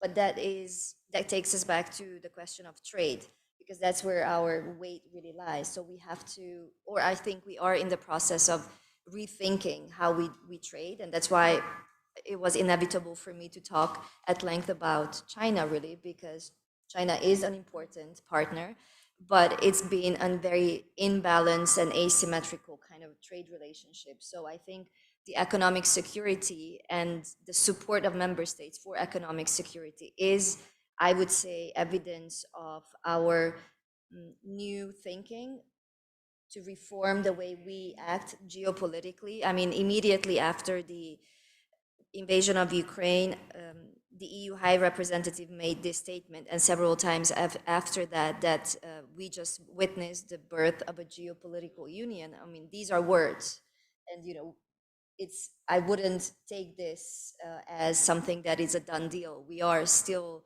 working on it, and I think because the EU is 27 member states, we can never assess the EU as a country per se, to put it in very simple terms. I mean, that's very obvious, but I think we sometimes tend to forget that this is the process, and these are challenges, but these are given obstacles. These are not unexpected. We just need to learn to manage, and I think there is a real momentum, and I think we are building on it, but at the same time, as we use really high rhetoric on how we can no longer be naive, we can no longer allow countries to take advantage of our openness, countries go back and forth. So I'm very aware that this sounds very good, and I'm very supportive of it myself as a strong believer in the value of the EU as a regional organization, but it will take time, and perhaps this is the sort of wake-up call, since we've had many, since 2000, in the past 10 years, we've had many wake-up calls, but I don't think we ever really were able to come together as we did in light of the renewed aggression against Ukraine. And I think there is a question of war fatigue as well. Is this momentum going to last? But I think we have to be realistic, but also look at what we are doing. And perhaps that's more of a positive end note.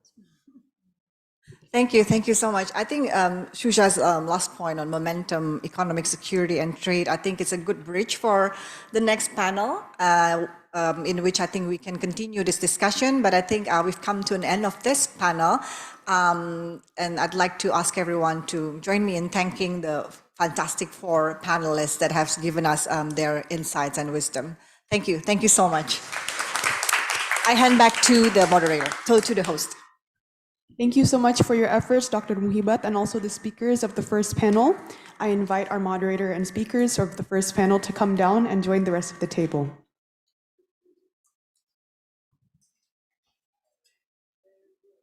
I would now like to welcome the second panel to come up to the front.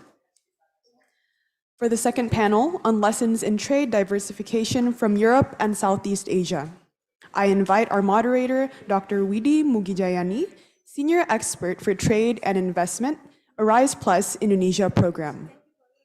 May I also invite our speakers, Her Excellency Ina Lepel, Ambassador of Federal Republic of Germany to the Republic of Indonesia, Dr. Yose Rizal Damuri, Executive Director of CSIS Indonesia, Mr. Clemens Kober, Director of Trade Policy, EU Customs, Transatlantic Relations of the German Chamber of Commerce and Industry.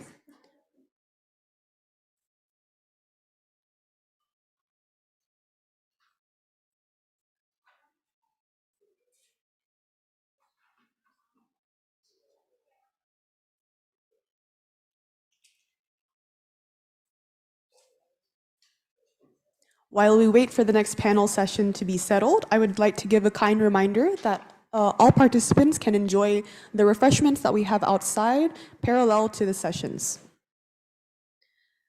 Okay, now I would like to pass the floor over to Dr. Widi Mugijayani as the moderator for the second panel.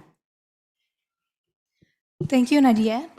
Good morning, everyone. Okay.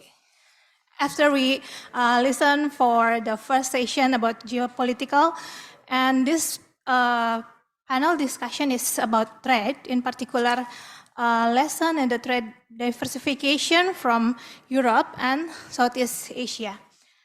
As we know together that the war of Russia and Ukraine changes the pattern of international trade.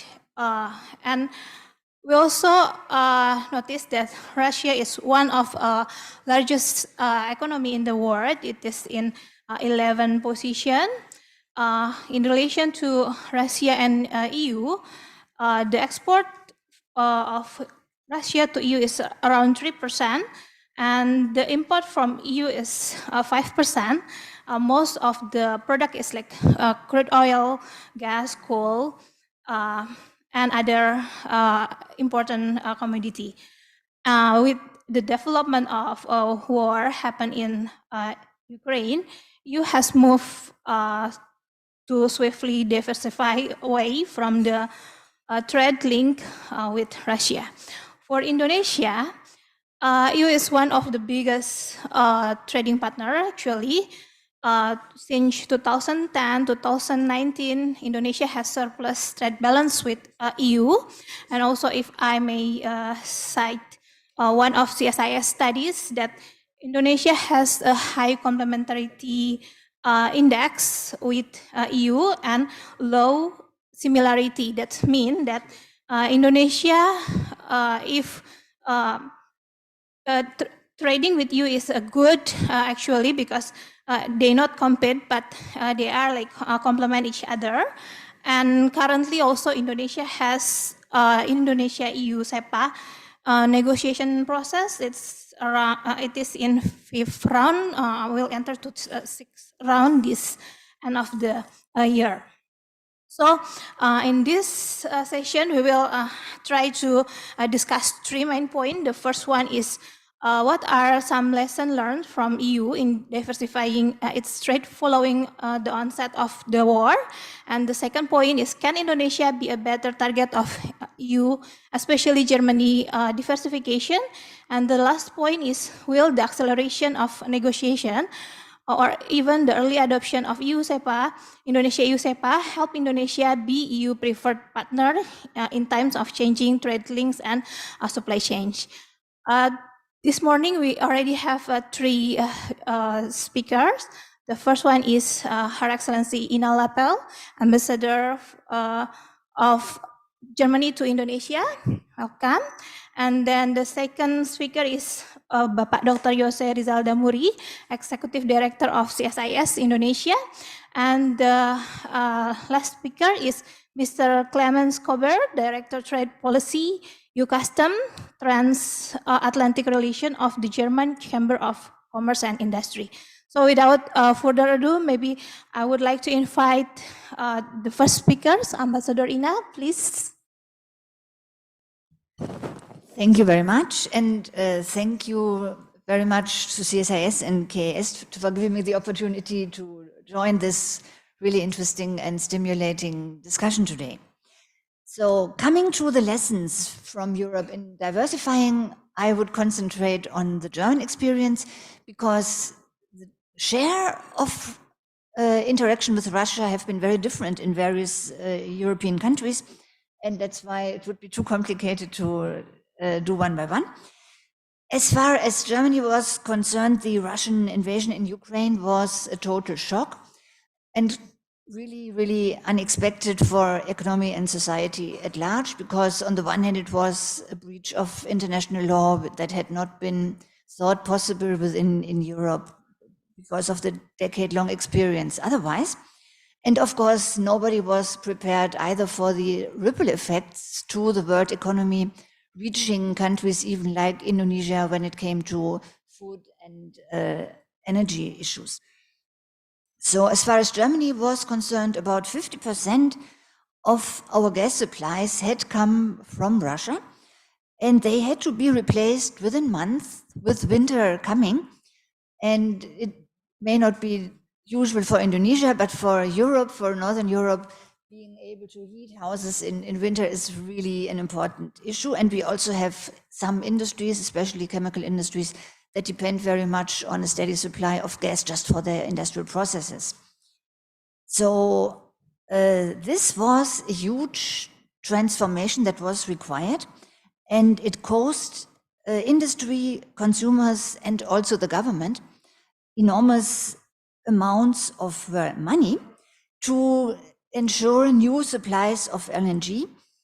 And that also included new infrastructure, because most of our gas and even some of the oil from Russia came in pipelines, which is super convenient, but also very much creating unilateral dependence, because the pipeline goes where the pipeline goes.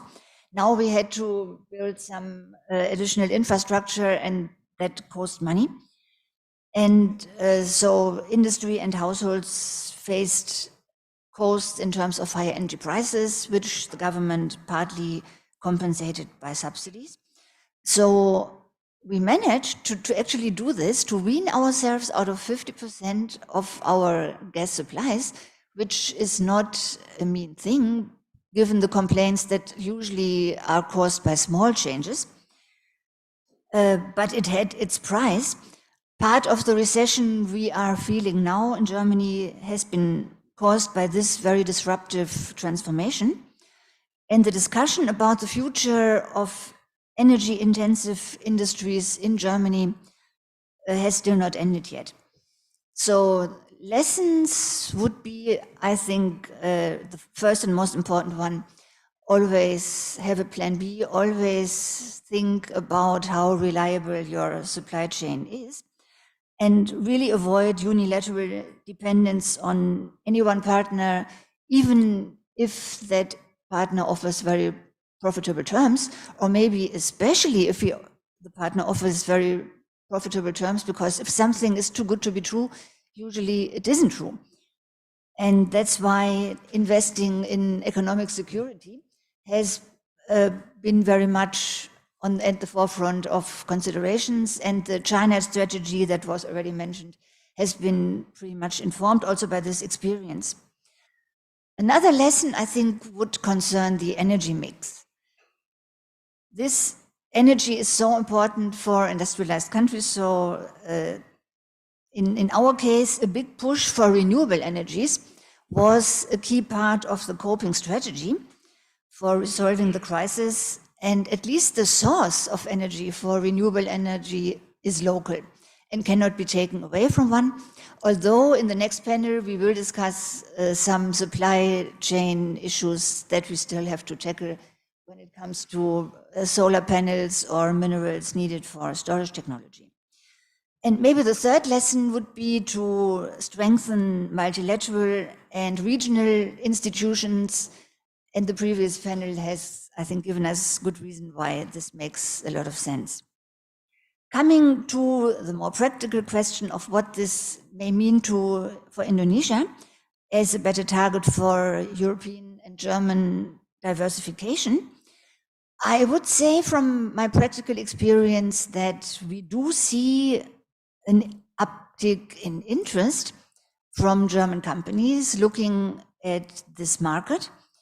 But then when it comes to actual investment decisions, the bulk of the German investment seems to go to other places in the region like Vietnam, Thailand, Malaysia. Why is that? Indonesia has really made efforts. Indonesia is aware, I think, from what we learn, of the chance that, yes, this diversification drive may be offering chances. And even before this big disruption, Indonesia had started with this omnibus law with various facilities for one-stop shopping, which have been widely seen as steps in the right directions for investment. But at the same time, there are regulations like local content requirements or some other rigid import or export regulations that make Indonesia less attractive compared to other countries in the region, especially for companies that are integrated in international value chains. And that is the case for many of the German companies.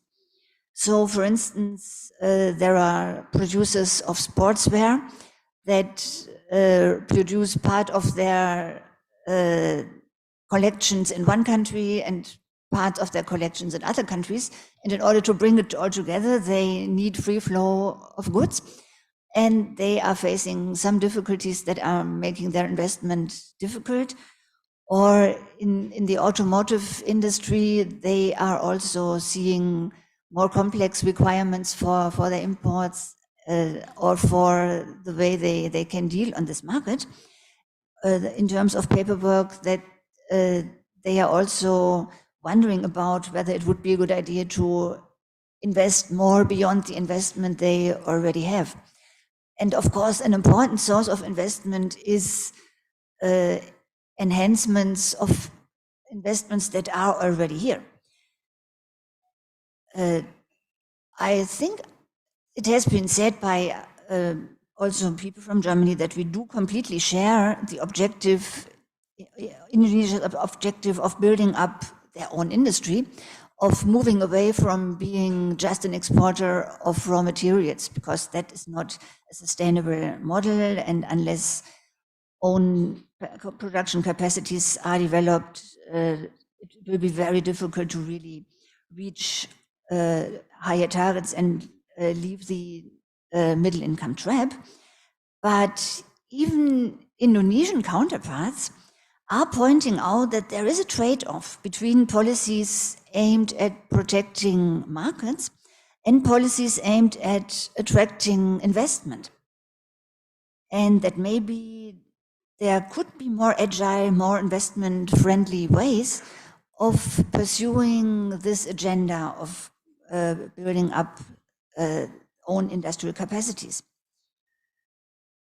From what I hear from German companies, other countries also seem to be more competitive in terms of compliance or transparency, which is an important factor for German companies because we have some very strict domestic regulations in that regard. And there is also a bit of an issue of vocational training, where other countries seem to have a better connection between the needs of the industry and what is taught in vocational school. There is also, but we also have a cooperation project that tries to address that. And hopefully we will see some progress there, that this will no longer be an issue. One very practical thing that is being increasingly mentioned also by German companies is that it's a bit difficult to have access to green energy. And green energy is becoming a really important issue for German companies, I guess also European companies, because their head offices all have carbon neutrality targets. And so any investment outside Europe that does not contribute to that target, or even makes it difficult for the overall conglomerate to achieve the target, is also speaking against investment. And the way regulation stands at this point, it is sometimes difficult just to put a solar panel on the company's roof, let alone getting access to green energy in sufficient amounts to actually get a production going. So this is something that is still standing, unfortunately, in the way of using the chance that is provided by the diversification drive. But I don't want to be all negative. I'm actually very encouraged by Indonesia's drive to join OECD, because that shows that Indonesia realizes that in order to really join that organization, some of those regulations might have to be adjusted. And I think this will put Indonesia on a good path and actually make it a lot more attractive for investors from Germany and Europe. And even while this is going on, we already see some real enhancements. For instance, the German company Infineon has expanded its production site in Batam. Beiersdorf, which is really producing for the Indonesian market, has expanded its facility in Malang. And we have companies like BASF and Volkswagen looking at opportunities to invest in battery business. Coming to the last question of SEPA, will increased momentum for SEPA help? I think having a comprehensive agreement, economic partnership agreement between the European Union and Indonesia would be a major step to facilitate trade and also to bring investment from Europe to Indonesia. Because for many companies, SEPA is an important box to tick on the investment checklist. Several reasons. SEPA provides legal protection, at least to a certain degree, for investments. It clarifies the rules that apply in a reliable and binding way. And it really facilitates the integration of supply chain in that sense. The European Union already has SEPAs with Singapore and Vietnam, and therefore I think it's not surprising that those were among the countries I mentioned earlier where we have seen an increase in investment. And the EU is thinking about opening SEPA negotiations with some other countries in the region as well. So there may be more competition coming, which may be another reason why a momentum for SEPA with Indonesia may go up. Germany really is a strong supporter of an Indonesian-EU SEPA and of the negotiations, and we do hope for success by the end of this year or early next year, as envisioned by the Indonesian President and Commission President von der Leyen at the last EU-ASEAN summit in Brussels. We believe that solutions can be found for each of the remaining open questions, and both sides have strong interest in getting there. I'm not sure that just the process would already have such a strong effect. It would definitely increase interest. The perspective that Indonesia is one of the countries that may soon have a SEPA is definitely a plus. But I guess for a real commitment, but although my neighbor may say more about that, ink on paper will probably be the most convincing argument. Thank you.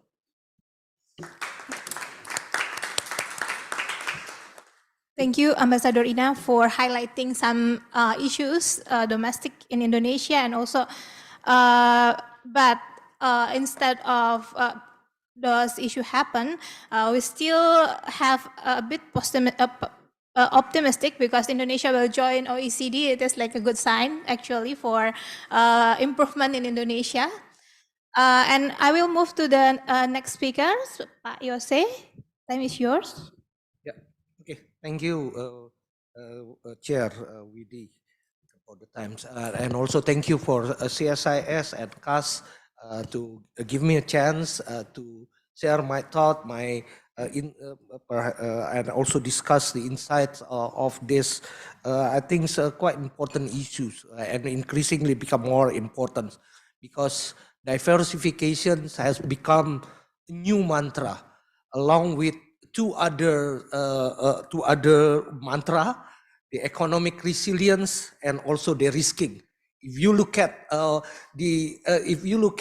Wall Street Journal or Financial Times or even the Economist, you rarely you always see those words appear in the reports of and also in many other reports among from the think tank or from other organizations. Of course, there are several reasons behind this increasing popularity of those terms. The first one is the COVID pandemic that have already told us that being dependent too much to certain suppliers would not be good to your economy, because the disruptions would be very detrimental to your economy. The geopolitical tension and conflicts also send a very disturbing signal to the economic security. The war in Ukraine, for example, and also the geopolitical tension that happens in these regions. Also, all of them increase the awareness to that the economic security, and also the effort initiative to diversify your economic and supply chain. And lastly, I should also mention the risk from climate change and environmental destructions that also contribute a lot to the likelihood or the risk of disruptions to our society, as well as to our economy and supply chain. So it is quite understandable that the diversifications, de-risking, and increasing resilience has become the kind of like a holy grail of many nations' economic policy. But just like holy grail, it is difficult to attain. The quest is very tough, and somehow it kind of like it belong to the legends and myths. So if you look at some statistic on how the diversification have been taking place so far, we can see a different result, different output than what we expected. Ambassador Inalaipel already show us the success of Germany and Europe for to diversify away from Russia.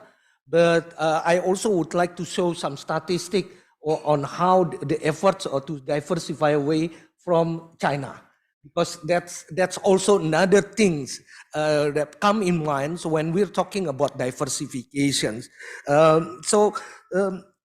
China remain to be the main partner for almost all economies. The EU countries, for example, remain to source important products from China. The import share coming from China is in fact increasing, actually, from 8.2% before the pandemic to around now 10%. So that also happens not only in total, but also in many critical products such as the electronics, machinery, and several other components and components. Germany itself also increased its import portion from China from 10% before the pandemic to 12%. And interestingly, ASEAN as well as Indonesia still sourcing or pretty much increase the dependency to China. Well, like for example, Indonesia or ASEAN source its 20% of supply of import from China before the pandemic, but now it is already increasing up to 25%. So if we look at it, there is this conflicting phenomena actually. Despite all the narrative of de-riskings, of diversifications, we still see that some dependency towards a certain partners is still going on, and also perhaps in another, we can see also some increasing trends on that. Perhaps we should look at least two factors behind it. The first, in my opinion, is the lack of understanding of the risk from too much dependency, too much reliance, especially from the business sector. And it is quite understandable because the current supply chain arrangements has evolved, have been going on or has been taking place at least in the last 3 decades. So it would be very difficult to change the perspective, to change the attitude, and it would be also costly to change the this kind of the current arrangements. Second, it also comes from the policy to support diversifications. Most policies try to discourage sourcing from certain partners by putting sanctions to the economy, like such as in terms of higher tariff, for example, or banning import or export from certain partners. But the burden of the higher tariff can be easily shifted toward the economy or towards the consumer, so that the business itself do not really have good incentive for them to change their attitude or to diversify away from certain partners. So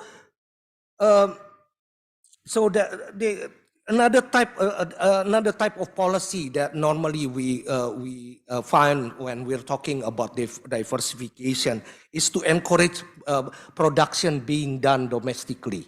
Yeah. Such as the IRA in the US or European, I forgot.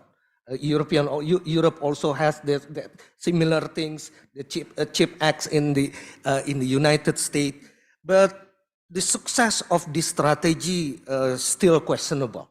Yeah, because the structure of production, structure of economy of those countries are sometimes quite different than what we need to produce and to conduct those activities. So with that in mind, it is really vital to increase the understanding for business sectors on the risk of being too dependent on certain partners. And policy also need to be designed more effectively in order to not only to give sanctions or to punish by if a business sourcing from the certain partners, but also to create and to facilitate the diversification. The policy should be designed to create more sources of supply for business in doing their activities, and it should be done by the alternative partners. Cannot be done alone by the European Union alone or by Germany alone, but also need to be done by the potential partner, the alternative partner. Take for the examples, the second questions posted for our session. Can Indonesia be a better target of Europe or Germany diversifications? And the policy from EU or Germany should facilitate greater trade and economic regulations, including also to improve capacity of Indonesian business as potential partner for Germany business activities. Ambassador Ina also already mentions, already explains the weakness of that we can find in the Indonesia's business sector, how they are not really a preferred partners, has potential, but still need to do a lot of homework. So it is good if Indonesia and also Germany and perhaps also EU work together on how to deal with those deficiencies, those weaknesses, so that Indonesia can become a preferred partner for Europeans' diversification policy. It is also related to the third questions, whether the the EU CEPA, Indonesia EU CEPA can help Indonesia to become some preferred partners. I believe it would also facilitate a lot and also support Indonesia a lot in becoming the preferred partners and also to become part of the diversification policy of European Union and Germany. But again, I think we cannot just wait until these agreements are being completed. We need to do it. We need to do it now. We also need to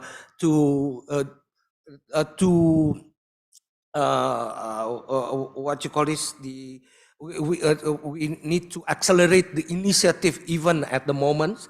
Some initiative can be done right away, actually, including like preparing both government of Indonesia and also the business sector in Indonesia to the implementations of the CEPA later on. That's one example.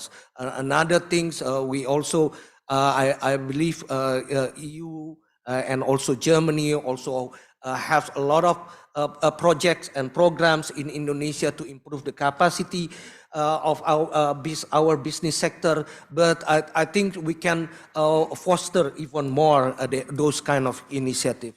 With that, I would like to conclude my remark, my interventions, and happy to discuss it further later on. Thank you. Thank you, Pak Yose. So, arising some issues like not only diversification itself, but also economic resilience and de-risking.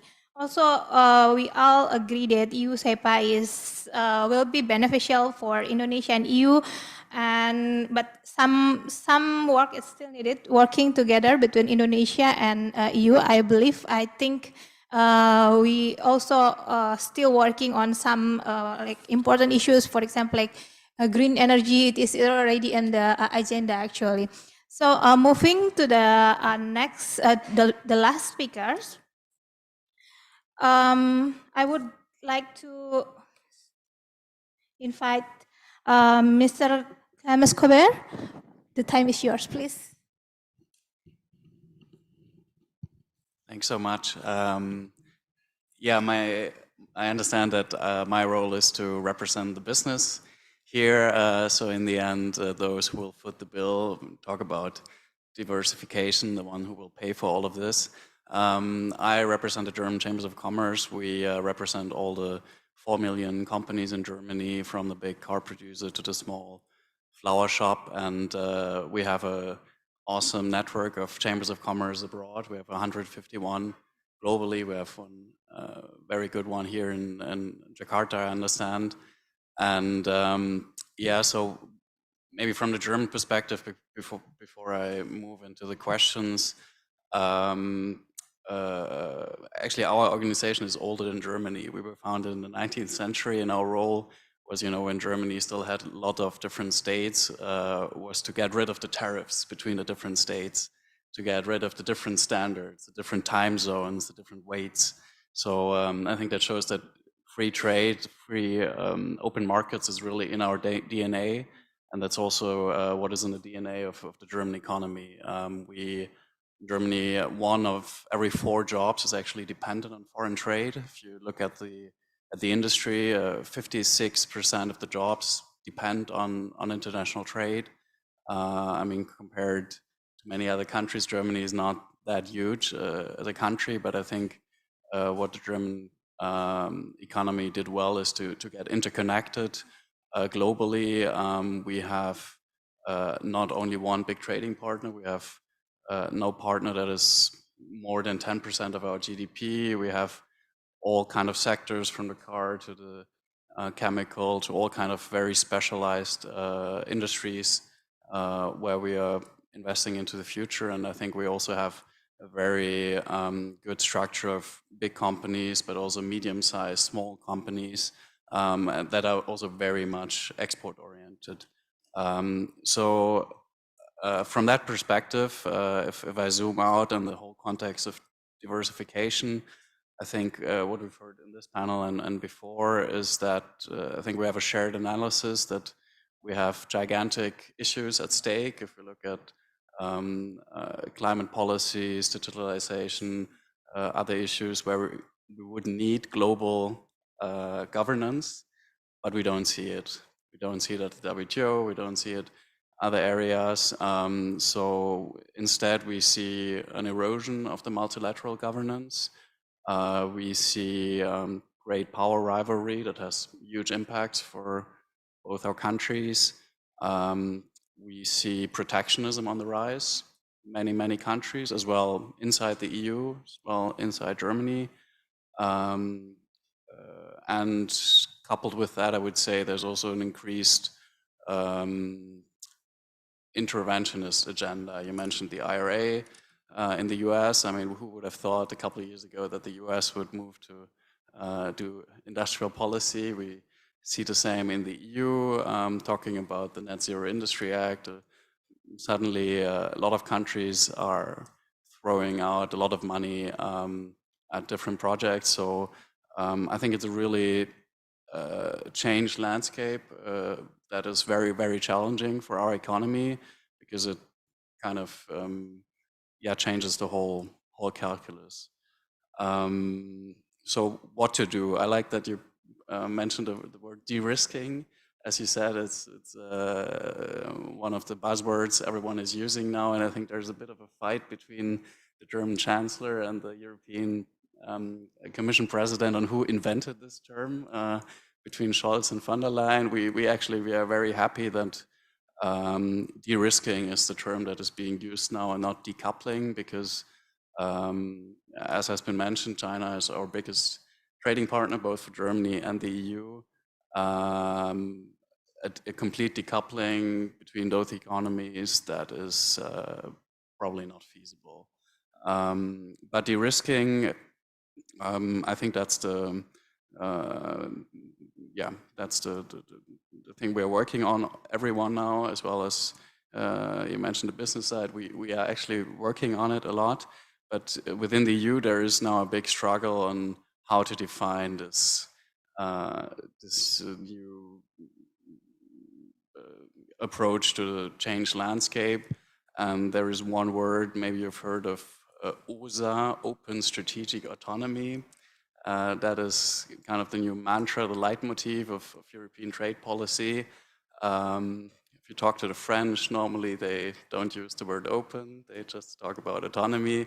So you see there's, you have these different tendencies also within the Commission services, within the different member states, where we're very happy that Germany is more on the openness side, but I think everyone understands that there are big also national security risks that have to be addressed.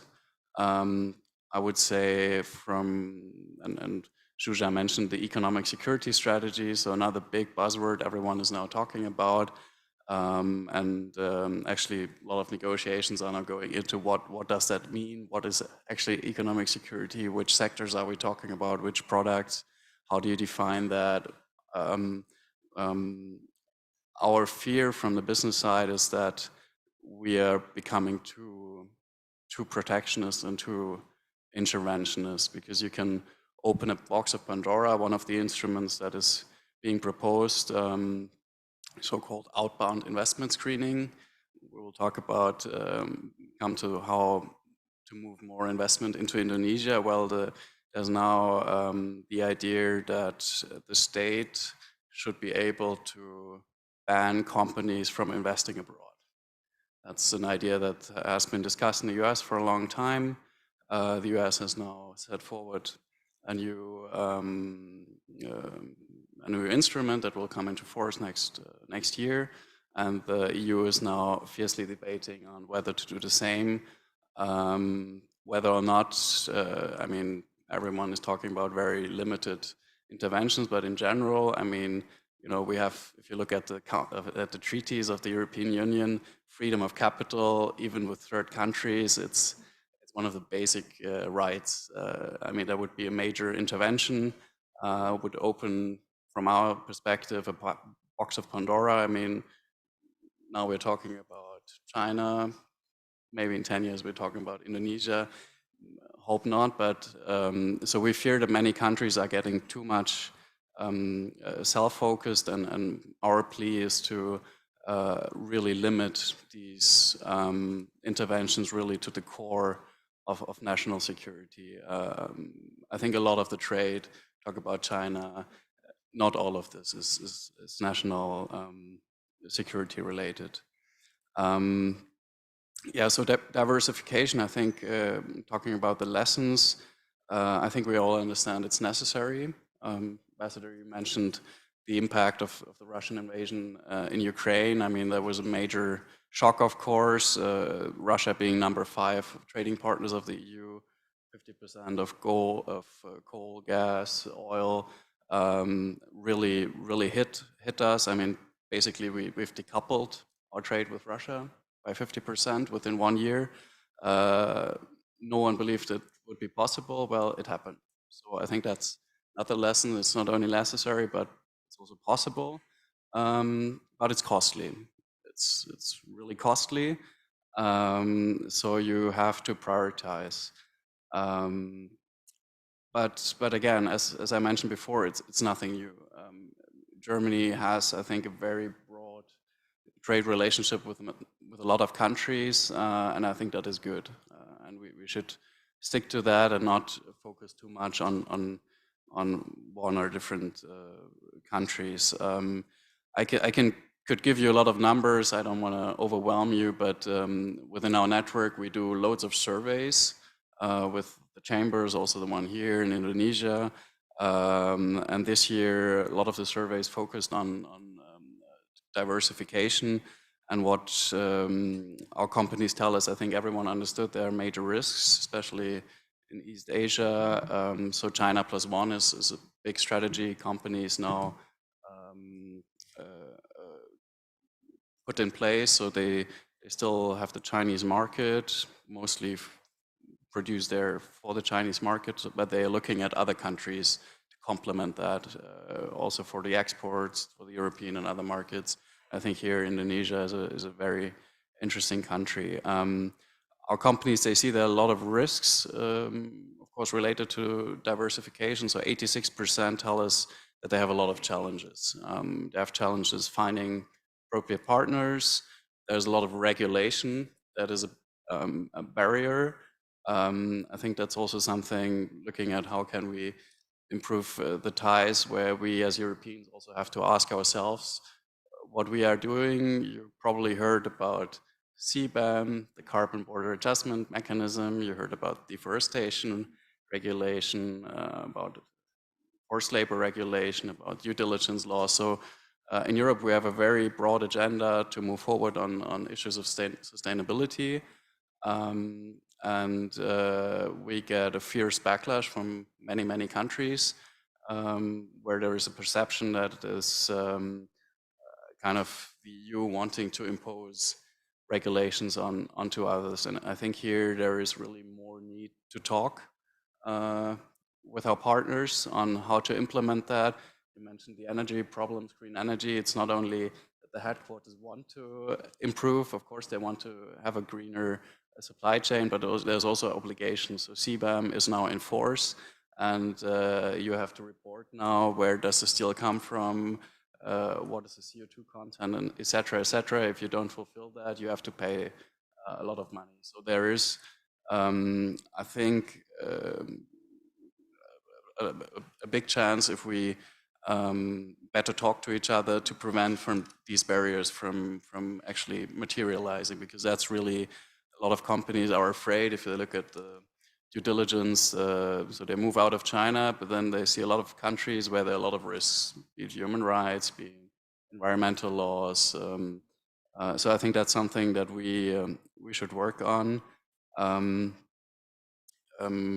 Yeah, the barriers that have been discussed. I think a lot of the localization requirements here are something we our companies see as barriers to invest and also to trade. If you look, maybe you know the Peterson Institute in the US, they do a lot of good studies, and they calculated that the Buy Americans, so in the US, they also have very strict localization rules, cost the taxpayer in the US $100 billion every year.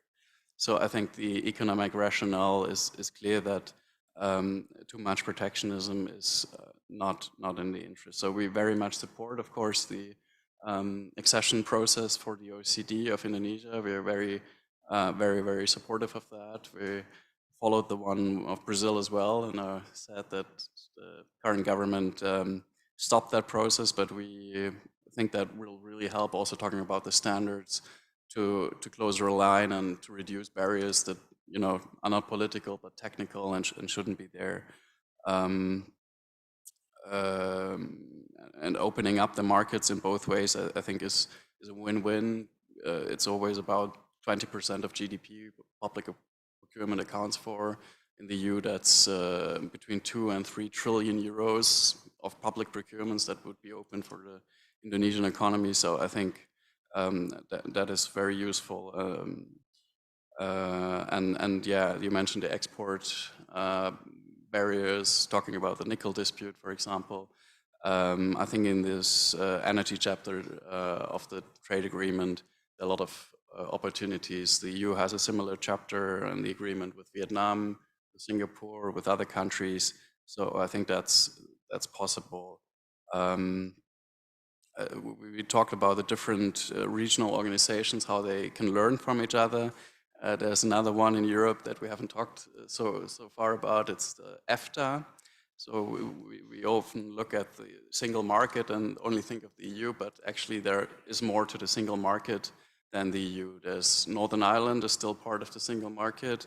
You have Norway, you have Iceland, Liechtenstein, who are part of the single market. You have Switzerland, who's very closely connected. Plus you have a big enlargement process.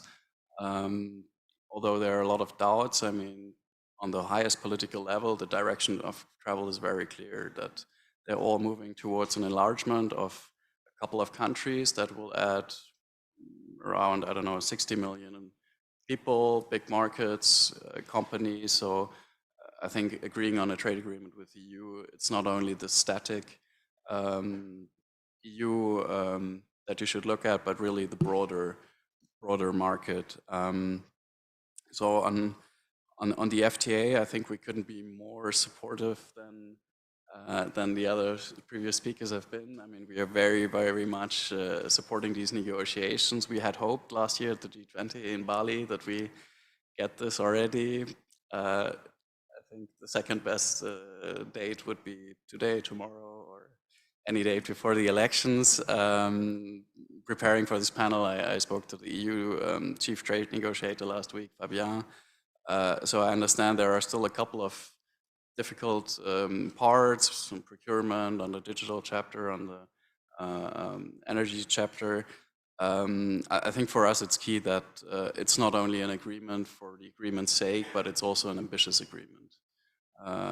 We have negotiations as well with India, which is a very difficult negotiating partner, and they always propose these ideas of having a low harvest agreement.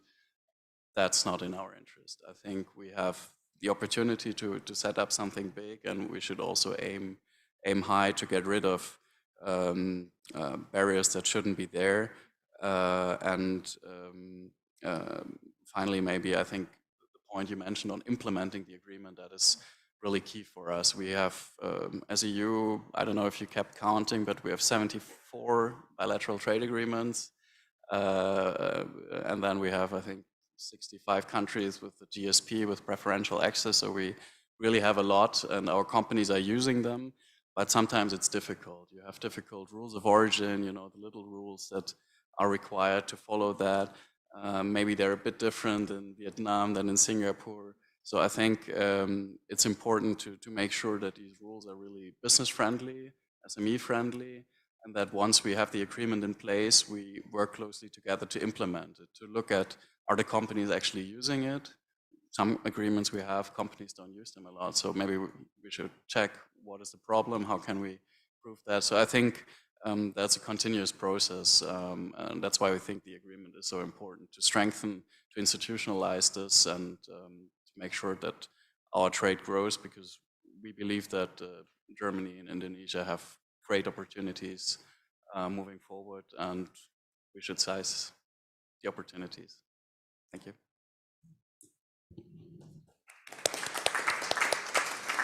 Yeah. Thank you, Mr. Clemens Kober.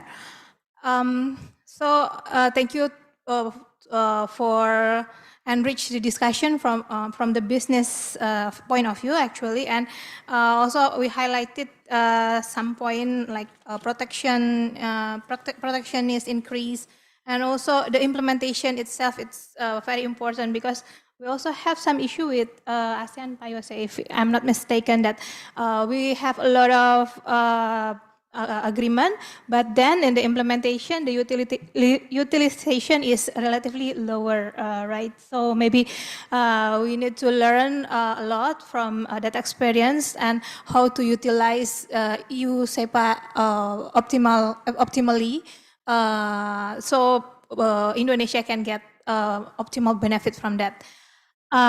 Okay, maybe thank you very much for the three speakers for sharing the insight. And now we enter to the discussion session. I will open, maybe I will take 2 or 3 questions. I have one from the right. Oh, a lot of questions actually. Maybe for the first session, I will let this side. For the first question, and then that side. After that, I will open the next round of discussion. All right. Please introduce yourself first. Can you hear me? Yeah, sure. Okay, so my name is Marcus Marktanner, and I'm a professor of economics currently teaching at Prasetya Mulya University. And I followed with a great interest your discussion on economic nationalism and the fear of a retreat to protectionism. And I wish we had maybe more time to just discuss this issue, because, so I'm an economist and I know quite well the welfare analysis of protectionism, but we have to acknowledge that those are partial equilibrium models. And if we look at the world, I think England, Germany, Taiwan, Korea, Japan, they all had very strong elements of protectionism in their early stages of development. And I think we must not confuse free trade as an objective versus free trade as a means of development. So after the Latin American crisis of the 80s, the West was very quick to recommend to the Latin American countries what has become known as the Washington Consensus: liberalize free trade, deregulate. What has happened is that it ultimately led to political turmoil. In the course of all those reforms, inequality increased, political polarization increased. Ultimately, people voted for Hugo Chavez and Evo Morales. And I think I love being an economist, but I feel also we need to be careful not to see everything in terms of economics. And I think Indonesia is very well advised to be very careful with opening up, even though I dislike many of the policies as well. If I try to order something through eBay, it becomes a hassle. But on the other hand, I can see the risk of just opening up too quickly. And I don't really have another comment to make, but to advocate for maybe having another discussion only on trade policy and looking at the experiences from other countries. Because my concern is that we are too easy, or that we are too quickly advocating for, that is bad protectionism and every protectionism is bad. I think in early stages of development and early stages of the value chain, some protectionism, some infant industry arguments still make a lot of sense. But anyhow, that is just more of a comment rather than a question. And I really want to take this opportunity to thank the three speakers for excellent presentations. So thank you very much. Thank you. The next question from the left-hand side, please. Thank you. My name is Yose from KAS-CSIS. So my question is regarding the second point, Her Excellency Nalapal mentioned regarding how it is difficult, how Indonesia is less appealing in comparison to other countries in the region in terms of economic cooperation for companies. She mentioned regarding the renewable energy and solar panel, etc. And I think there was also a dispute between the EU itself and Indonesia and Malaysia regarding the EUDR. And that I think also in touch with what Mr. Clemens Kober said about how the sustainability is really big in EU, but it is not so much in Indonesia. So my question is there anything that the German government or the EU personally engage unilaterally, bilaterally with the Indonesian government, sort of to persuade Indonesian government to make it easier for companies or the household to implement renewable energy in order to fulfill the criteria that is implemented or required by the European companies and also the supply chain. Thank you. Yeah, thank you for the question. So I will let Ambassador Ina first to answer the question, please. Thank you very much. And I think that's a bit related to the comment over there. And I completely agree that in order to find a good path to a situation where an economy is developing and a bit close to a completely open one is something that needs to be charted in a very careful way. And some regulation can be totally reasonable and effective. What I was trying to say that it would be good to, and that's why I think the idea of having a dedicated discussion about that and also taking examples of other countries, there are probably ways that are less problematic for foreign investment, which is also needed in order to make the jump, than some of the policies currently in place. I think the objective is indisputable that countries that want to advance and they need their own industrial base.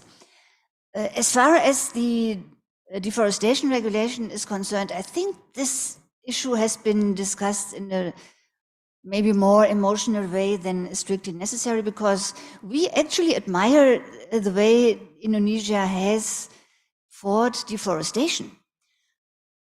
There has been a lot of progress, there is a moratorium in place, and since the EUDR only makes it difficult to import goods of those 7 commodities into Europe that come from recently deforested areas, deforested after 2020, I think really the bulk of Indonesian imports is totally safe. It's just a matter of being able to document this, which indisputably creates a bit of a burden. But I think from what I've seen, the industry is working on that, and there are also special provisions for small companies. As far as renewable energies are concerned, Germany has, and in the EU as well, but I can only speak for our own portfolio in this regard. We are partners of the Just Energy Transition Partnership, which will hopefully make a major contribution to this decarbonization transition. And bilaterally, we also have projects in place to promote use of renewables. We have this, for instance, a project for solar-based cooling facilities for local fishing communities. And that's why I think we are on a convergence where we also support Indonesia in having having an easier time doing this transition, because I think we are all agreed that renewable energies and the green transition to greener energies are a key part to being ultimately competitive. In the long term, renewables will be the cheapest and the least risky energy supply, and it's just the transition that is complicated and where I think we can learn from each other and where we can also help each other. Thank you, Pak Yosep. Oh, okay. Maybe Mr. Clemens first. Thank you. Yeah, happy to use the break to have a deeper discussion on all the trade geek issues, but just probably you followed Jake O'Sullivan, the national advisor of US President Biden, who said that the Washington consensus is dead. So we all know there is no free trade in the pure sense. Every trade agreement shows if you need an agreement to get rid of barriers, there will be other issues left. No country, there is no free trade in agriculture. There are so many exceptions. You probably know the Außenwirtschaftsgesetz, the German Foreign Trade Act. The first sentence reads, international trade in principle is free. And then you have a couple of dozen pages that show where it's not free. I mean, we of course, you need regulation, you have regulation on arms trade and all of that. I think we are not in an ideological debate, but if you look at the EU does sustainability impact assessments. I used to work in the European Commission before, so I've been doing that as well. So there is a big process going on for every trade agreement. What will be the implications on human rights, on retired people? What will be the benefits for whom, for both sides? And you can criticize it, you can read it. The assessment of the Commission is that GDP for the EU will increase by 3 billion and for Indonesia 5 billion per year. I think it's interesting to have a debate based on these facts. And if Indonesia was able to have a trade agreement with EFTA that is in place now for 2 years, where 99% of the tariffs were abolished, then I think it's also possible with the EU. And maybe to the point on the how to make sure that we both achieve the sustainability targets and work together, I think one point that is relevant for German business is that you don't have companies that just come here to drop off their goods. German companies stay. Why is that? A big part of the German business model is not only to produce a good, but also to offer the services, to repair them, to be there 10 years down the road, 20 years afterwards, to repair the machine. And I think that's the spirit that German business wants to cooperate with Indonesian business long-term, bringing the technology, the know-how, and learning from each other. Thank you. Pak Yose, do you want to add some? Just a brief response coming from to your comment coming from Indonesia. Actually, I'm really familiar with protectionism and the cost of protectionism. I pay twice as much for my food here in Indonesia than the price in other ASEAN countries. Yeah, that's the cost of protectionism, and Indonesia has been quite inward-looking and protectionist even before all those increasing protectionisms appear anywhere else in the world. So my concern is that with the current rising protectionism is that my main concern is that now Indonesia have more justifications to become more protectionist.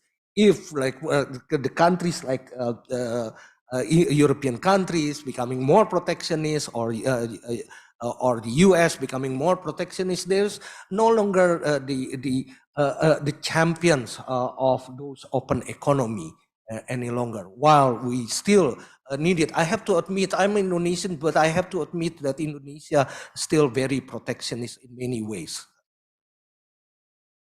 Yeah, thank you. I open the next round of discussion. We have 3 questions now. The first, I will let Dr. Zsuzsa for tell the question, please. Yes, thank you. Thank you for the panel and the great discussion. You mentioned the lack of understanding of the risks I suppose, in the Indonesian context. And if as I listened to the panel, I think what I got from Clemens was more that everyone understood the risks. So I think that's quite interesting. And I was wondering if you can comment how that plays out in the Indonesian context in terms of diversification, and what role does the government really do? Because I think you also mentioned that there's not enough incentives for business to diversify. So if you could really discuss that a little more, and also talk about those alternative partners that are preferred and for what reason. Thank you. Next question for Mr. Jayan. Thank you. I enjoyed the discussion as well. Yose was talking about how we have all these new terms now that have become very popular, like de-risking and resilience, sustainability, and so on. And I think what we are seeing is, these are like values that are now presented to us. I mean, it's very difficult to argue against the benefits of diversification or de-risking, but you can easily complain about decoupling, right? The same way with resilience. I mean, there's a whole host of policies underlying that objective, right? The so-called value of getting resilience, and those underlying policies are more easily argued with than the value. So I guess what I'm getting at is, we need to be careful about the rhetoric, especially if it doesn't lead to any positive change. We've heard a lot about, de-risking rather than decoupling, at the same time that we've seen an increase in the number of protectionist measures and also other punitive measures, which clearly look to an outsider as an attempt to decouple, right? But anyway, so my question is, there seems to be a growing discord between governments and government policies on the one hand, and what businesses or the private sector is looking for. And I wonder if the panelists could share their views on whether they think this is actually happening. And I guess one other point on that issue is, despite all the efforts in the US-China trade war, we've actually seen an increase in trade between the two countries, right? And is this a sign of the private sector going on with what they want to do, despite what governments are trying to actually induce? Thank you. Yeah, thank you for the question. I picked the last question. Yes, Ibu, please. Thank you. My name is Emilia from BRIN. I have one question. I have two questions. The first question is to Bapak Jose Rizal and Mr. Clement Kober.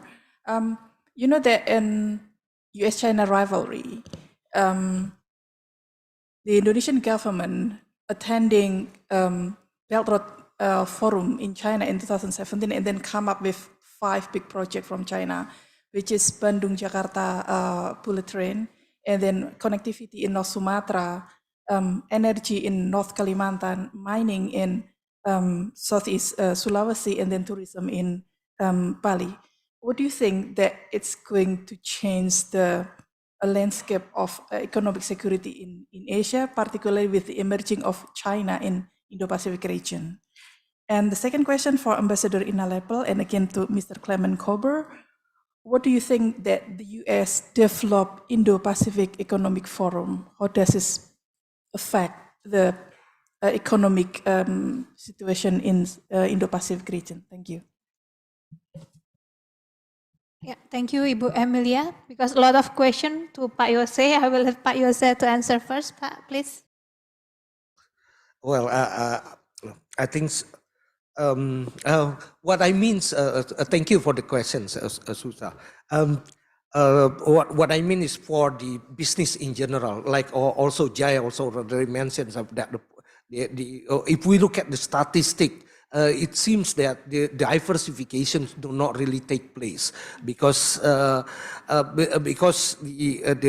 trade between the U.S. and China, trade between EU and China, ASEAN and China remain to be strong and even increasing from some perspective, or from if we look at it from some indicators. I get this kind of impressions that the business sector in general do not really see the risk, either do not really see the risk of from having a lot of too much dependence toward China, for example, or business sectors. It's difficult to stay away, to diversify away, because this kind of arrangements have been taking place for very long, and it would be very costly to have the rearrangements of supply chains.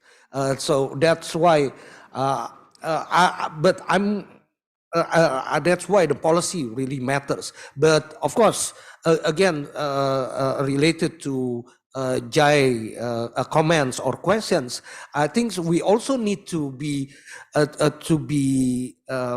careful first whether this kind of risk is really a potential risk or the potential risk, or just an exaggerated risk. We need to be more careful to look at in the more in more appropriate ways to evaluate whether those risks that appear in Jack Sullivan's analysis, for example, really a concrete risk or potential risk that would happen in the future if we don't really diversify away. And then I think those we still need to be. We still need to pay more attention and to do a lot of work, especially in the research part.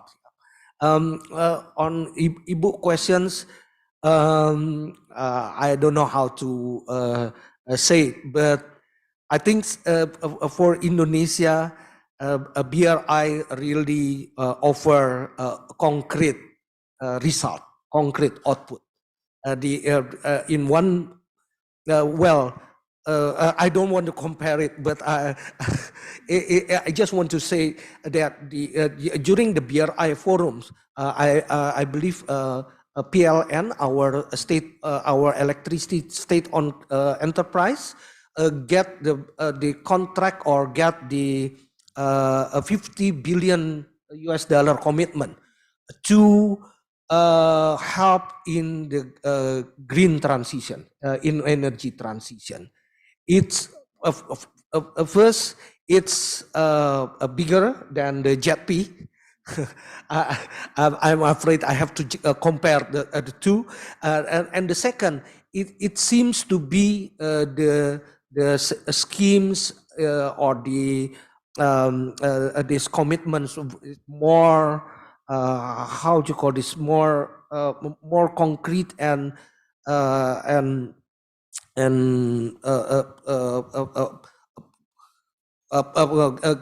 more promising, actually more promising to the to PLN, and that kind of thing cannot be avoided. And for Indonesia, I believe Indonesia remain to be neutral on this economic and geopolitical rivalry, but I think Indonesia still need to be more careful on the selections of their partners for development. Yeah. Sorry if I don't answer it appropriately. Thank you, Pak Yose. Next, Mr. Clemens, please. Thank you. Well, on the question how much are business and the state aligned in Europe, I mean, I would say that on the big national security issues, the German companies fully follow the political discussions and decisions. We've seen that with regards to the Russian invasion in Ukraine. German business fully supports the reactions. We have now so far had 11 sanctions packages. Now we're talking about the 12th one. German businesses follow these discussions. We don't have all the intel on the threats, but that is clear. That's decisions that are decided by politics, and we follow that. But of course, our role is to tell politics what that has, what the impacts are, what the costs are. You can imagine for every sanctions packages, more companies are affected, and we channel that back also to talk about how to maybe find ways to offset problems that then happen. I mean, it's really a very difficult area, gray spot. Our role is not to talk about national security issues, but of course we see that trade policy more and more becomes a function of security policy. That is something we have to deal with. On the BRI, I mean, we had the WTO boss Ngozi recently in Germany, and she said that when China, when you talk to China, you get results, and when you talk to Europe, you get moral lessons. I think our expectation certainly is that Global Gateway becomes an attractive project for all of our trading partners, especially Indonesia. There is more focus on Asia. I think that would be a clear demand, so that you also find it attractive, that we don't only talk about how attractive it is, but that your companies here really see the benefits. And on the Indo-Pacific Forum, I didn't follow that too much, but of course Indo-Pacific is I think the big spot for our companies. You know, they try to reorient value chains to account of these increased risks, and the Indo-Pacific is clearly the big focus. There's also a lot of trade negotiations. We've already heard about that. Negotiations EU with Thailand restarted, with India is ongoing, with Philippines will restart soon. Hopefully after the Indonesia FTA, we get a whole EU-ASEAN FTA, so we still dream of all of that and very much support that. I think Indo-Pacific should be main focus of attention for the EU. Thank you very much. Very last comment to Ambassador Ina. Sorry, because the time is very limited, so maybe brief comments for that. Thank you. Thank you. Yes, I also saw the numbers that were announced at the Belt and Road Forum, and they seem to be more than JETP. But on the other hand, with previous experience from BRI announcements, it's normally a maximum and not what is necessarily fulfilled to the end. And in any case, I would really say competition is good for business, and why should not everybody try and do their best to support Indonesia in the green transition? The similar thing goes for your very correct observation that the numbers in trade between China and its Western partners seem to be still going up. I think that aligns perfectly with the way companies make their choices. There is on the one hand, there is an element of inertia. And on the other hand, I would imagine that companies do take the possible risk of any supply chain suddenly crashing into account, but may still think that it makes sense to keep the one they have while they are also working on alternative models to mitigate that. So it may actually be too early to really see an effect of the current discussion on de-risking in the present numbers. It will be an interesting phenomenon to follow.